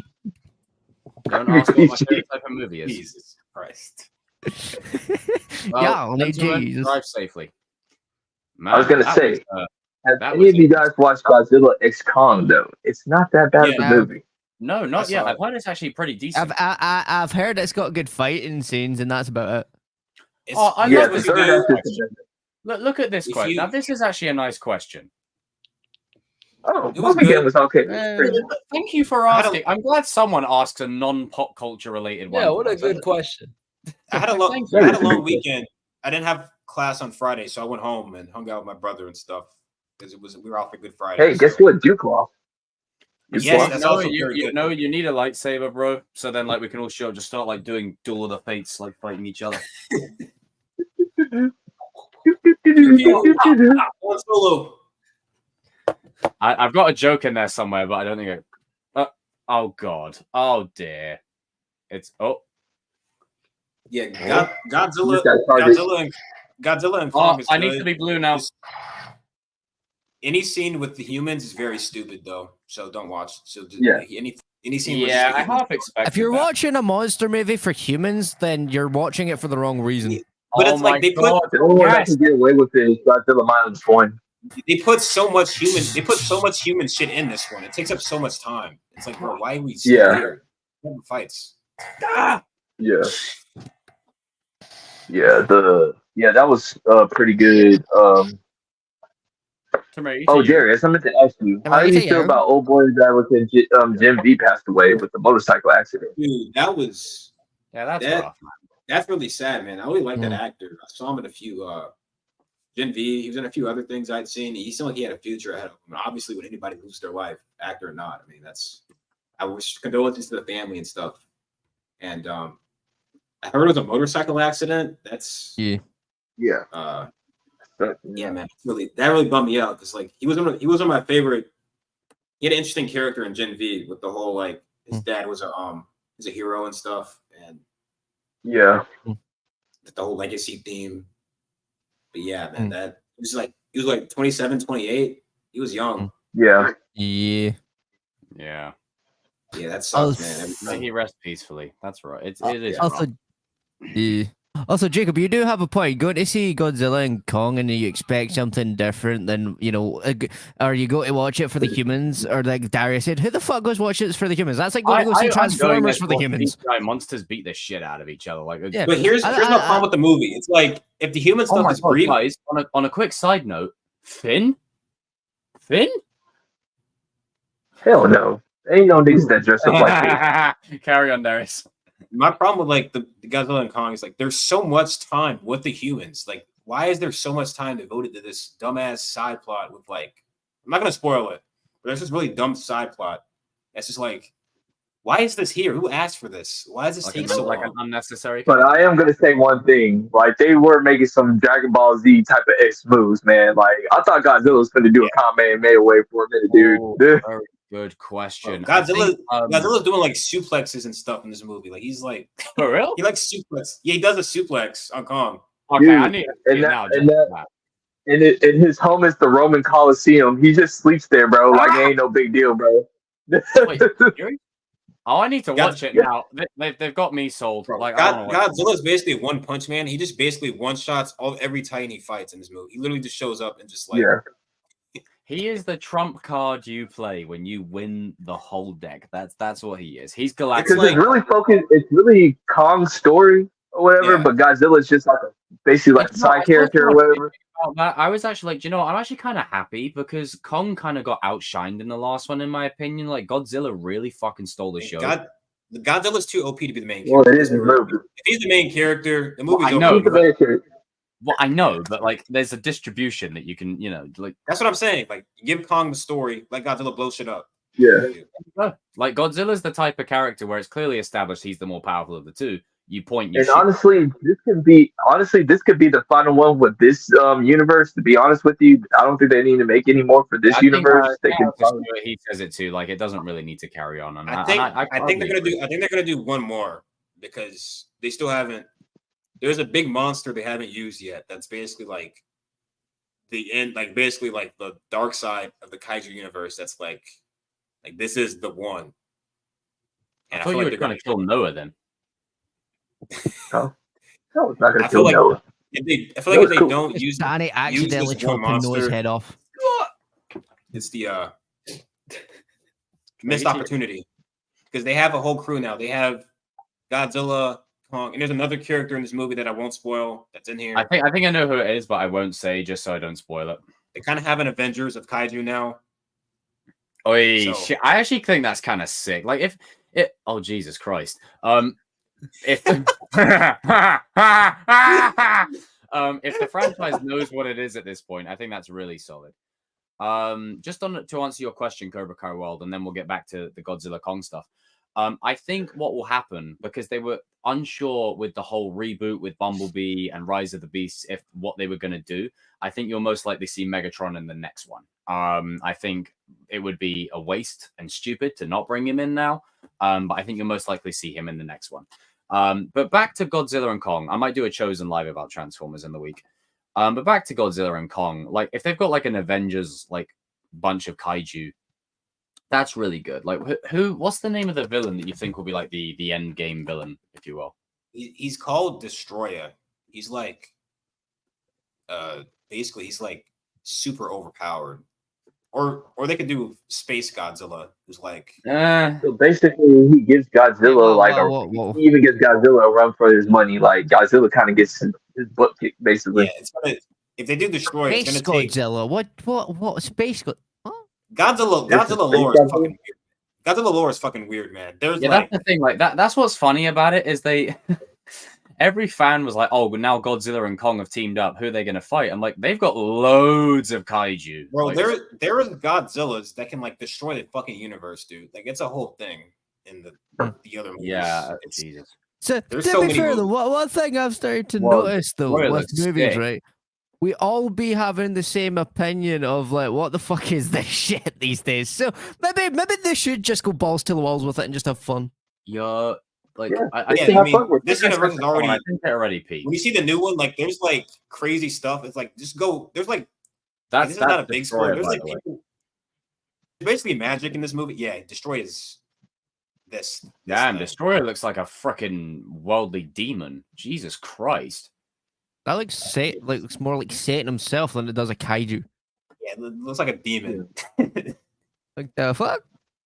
So I'm saying, if you're gonna end this universe, end it with the bang. Just go full on. Yeah, this thing is gonna destroy everything. We need Kong and Godzilla and really another character. Like it's like I said to someone the other day. I think the MonsterVerse has already peaked for quality's sake. If you know what I mean. Yeah. Like in terms of Godzilla as a film, Godzilla. I think that's King of the Monsters. Godzilla and Kong, like that's the peak. Like Kong and Skull, that's all peak. After that, it's like Fast and Furious logic. Like, how can we go bigger? you know. So if it makes money, don't rule out if they did Destroyer in the next one. Don't rule out the possibility of space down the road. I'm a Godzilla normie or whatever, so like I'm just along for the ride or whatever. But it ain't nothing being Godzilla -1 for like a long time. I'm just gonna say it like that. That's the best overall Godzilla movie, other than the original and a few other ones. Oh, thank you, Kanan Nightwolf. Everybody, say farewell to Kanan Nightwolf. Head on over to his newly updated channel, and that is a badass name, Kanan Nightwolf. Yeah. Peace out, Captain. In terms of Godzilla, like the quality, like the real, not gonna say like good, but like the more ambitious, like artsy ones. That's like the ones over in Japan. That's -1. If you want the action, that's the American ones. It's kind of a balance. The WB. Yeah, it's like you want your like your story with the actually good characters and the good human story. That's what -1 is. If you want to like turn off your brain a little bit, you want some crazy fights. That's what there's someone called Void Ghidorah. Yeah, there's a lot of crazy shit, dude. You wanna know what's the funny part? Like, just like Barbie, WB gave up on this movie and then it made money. It's like crazy. Like, it's not. It's the weirdest thing, bro. Like, they can't predict their own hits. Every movie they think is gonna not make money makes money. So weird. Yeah. Wow. Like, now they're gonna be focusing on the MonsterVerse now, Darius. They say, man, screw DC, man. Let's focus on this MonsterVerse. You know what's crazy? Godzilla, this movie might outgross Dune 2, which is like really insane. Wow. Really? Wow. It might. It's on pace to. It's a good Easter weekend. Has Dune passed like 800 mil? Huh? Dune? Yeah. I think it has, or it's about to. Wow, that's insane. But Godzilla and Kong made a shit ton. Like, it's because of Easter and because kids are on spring break and stuff now. Yeah, it's because everyone's on like half term. We call it. It's weird. You guys call it spring break. We call it half term. So strange.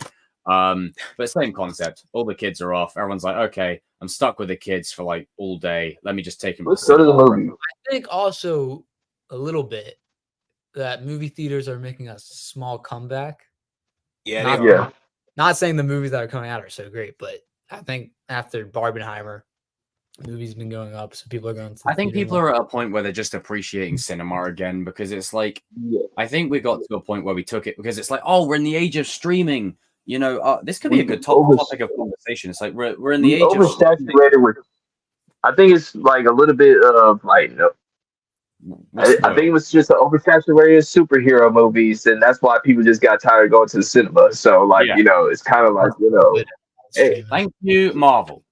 I actually think that this year that there's not that many superhero movies is going to help superhero movies a little bit. Yeah, there's not that many this year. It's just Deadpool. It allows other movies to actually shine versus just Marvel and just stuff. Absence makes the heart grow fonder. You know, like people. Yes. Like over the pandemic, when there was no Marvel stuff, people really wanted Marvel stuff again because we didn't have it for like a year, and people were like, okay, when's the next thing coming out? It's WandaVision. People watched WandaVision. They liked it for the most part. So I feel like this year might be a blessing in this. Well, besides Sony's shit with Madam Web and Craven and all that shit, but that's another story. But for Marvel and DC, not gonna go back to negativity. They both basically have a year off. Positive in this mug. Marvel just says Deadpool is not even really like a typical Marvel movie. It's Deadpool, and then I think Joker 2 is a black horse, bro. I think Joker 2 can like make it. Joker 2 is a musical, which is like not even really a typical superhero thing. It's a wild card. It's a very wild card movie. I think also some studios. I think also some studios, not all, but some studios are trying to go back to its roots. Like rom-coms are coming back. Not saying they are, which more people are going to see. You got more independent movies that are coming out. Throwback action movies like the Fall Guy. They need to go back to They need to go back to that. They need to just leave the already existing franchises alone and just like take some inspiration and like make that new stuff too, or whatever. That's what was great about those movies. So Yeah, we got I some mean, good they stuff still gotta lined up. stop with the reboot. There's still too many reboots. Yeah. Like, Also, like, speaking like of, we'll I just talk saw about that. Ghostbusters. I just saw a with great Twister coming back. just saw like, a great horror movie, dude. The great horror best horror movie I've seen since Talk to Me last year. It's called Late Night with the Devil. Late Night with the Devil. I saw it on Oh, I've Saturday. heard of that. Yeah, Dude. that's getting good reviews. Dude, it's fucking And I amazing. keep on hearing about this other one called Monkey Man or whatever. Yeah, I want to check that's that. this week. Action movie this week. That It's they're so saying cool. that the movie like redefines action movies. Like, Yeah, it's like Really? it basically Now says another eventually. John Wick. It's another John Wick type thing. Jordan Peele's a director on it or producer on it. Jordan Peele produced it. It's got Dev Patel. Yeah, it's Dev Patel's a directed great by actor. producer Jordan Peele. Bet. By Universal. Well, we could talk about. Well, we can talk about some of this stuff this coming up week, or whatever. Like we got some stuff coming down. Absolutely, like dudes, like what a great stream. What a great stream there. Like me and Danny held it unlocked for like a good hour, and then the cavalry arrived. We held it unlocked, Danny. We did it, bro. We did pretty good. We did pretty good. I think we did all right. We did pretty good. We did all right. We did all right. Woman I am. And then all of a sudden it was like Kings assemble, and then all I have to say was High School Musical versus Lemonade Mouth. And then everybody pulled up. That was a good one. Yeah, that was a great one. That was a very good. That was a really good one, man.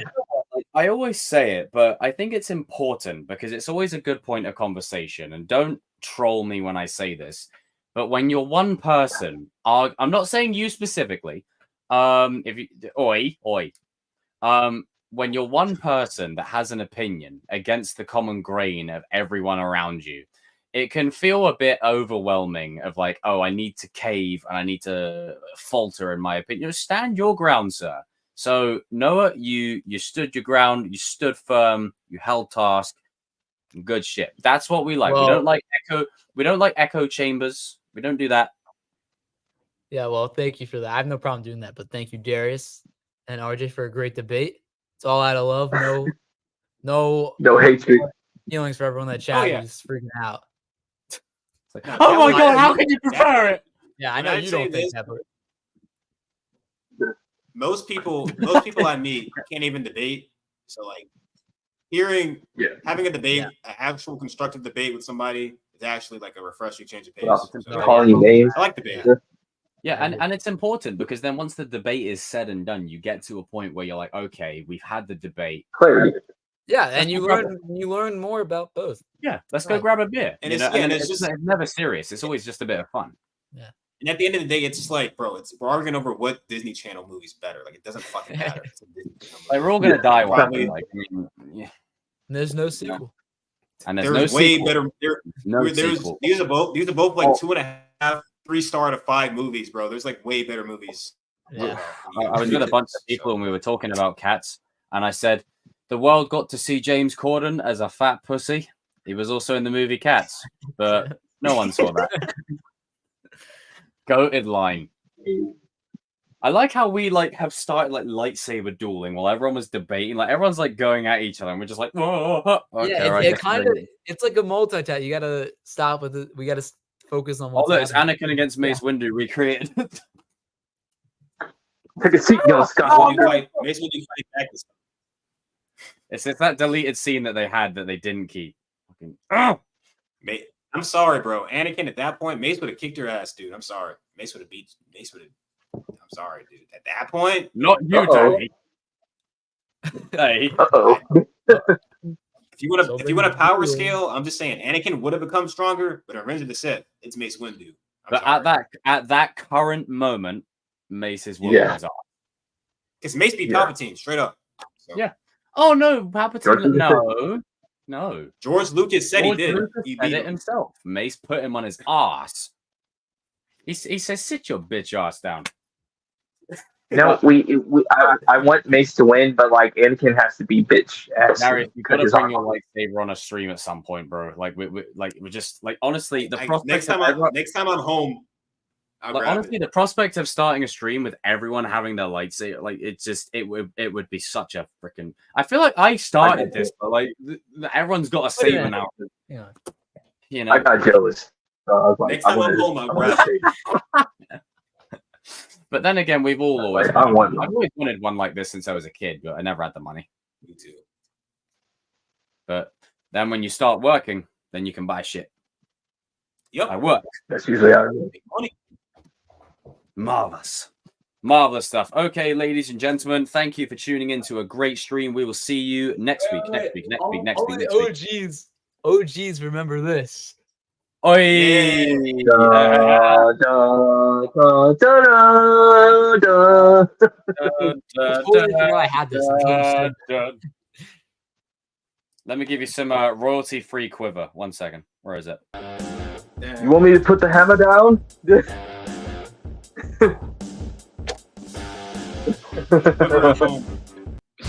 America. Here.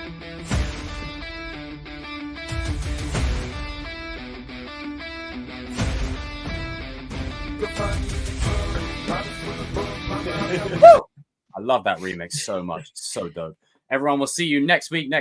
Thank you for tuning in. Comment your favorite moments of this stream. Let us know down below if you agree with any of the points that we raised in this stream. See you next week for another brilliant, awesome time. I've just knocked all that shit over. Oh, dear. See you soon. Peace out. Let's try and end the stream actually as I hit end for once. There you go.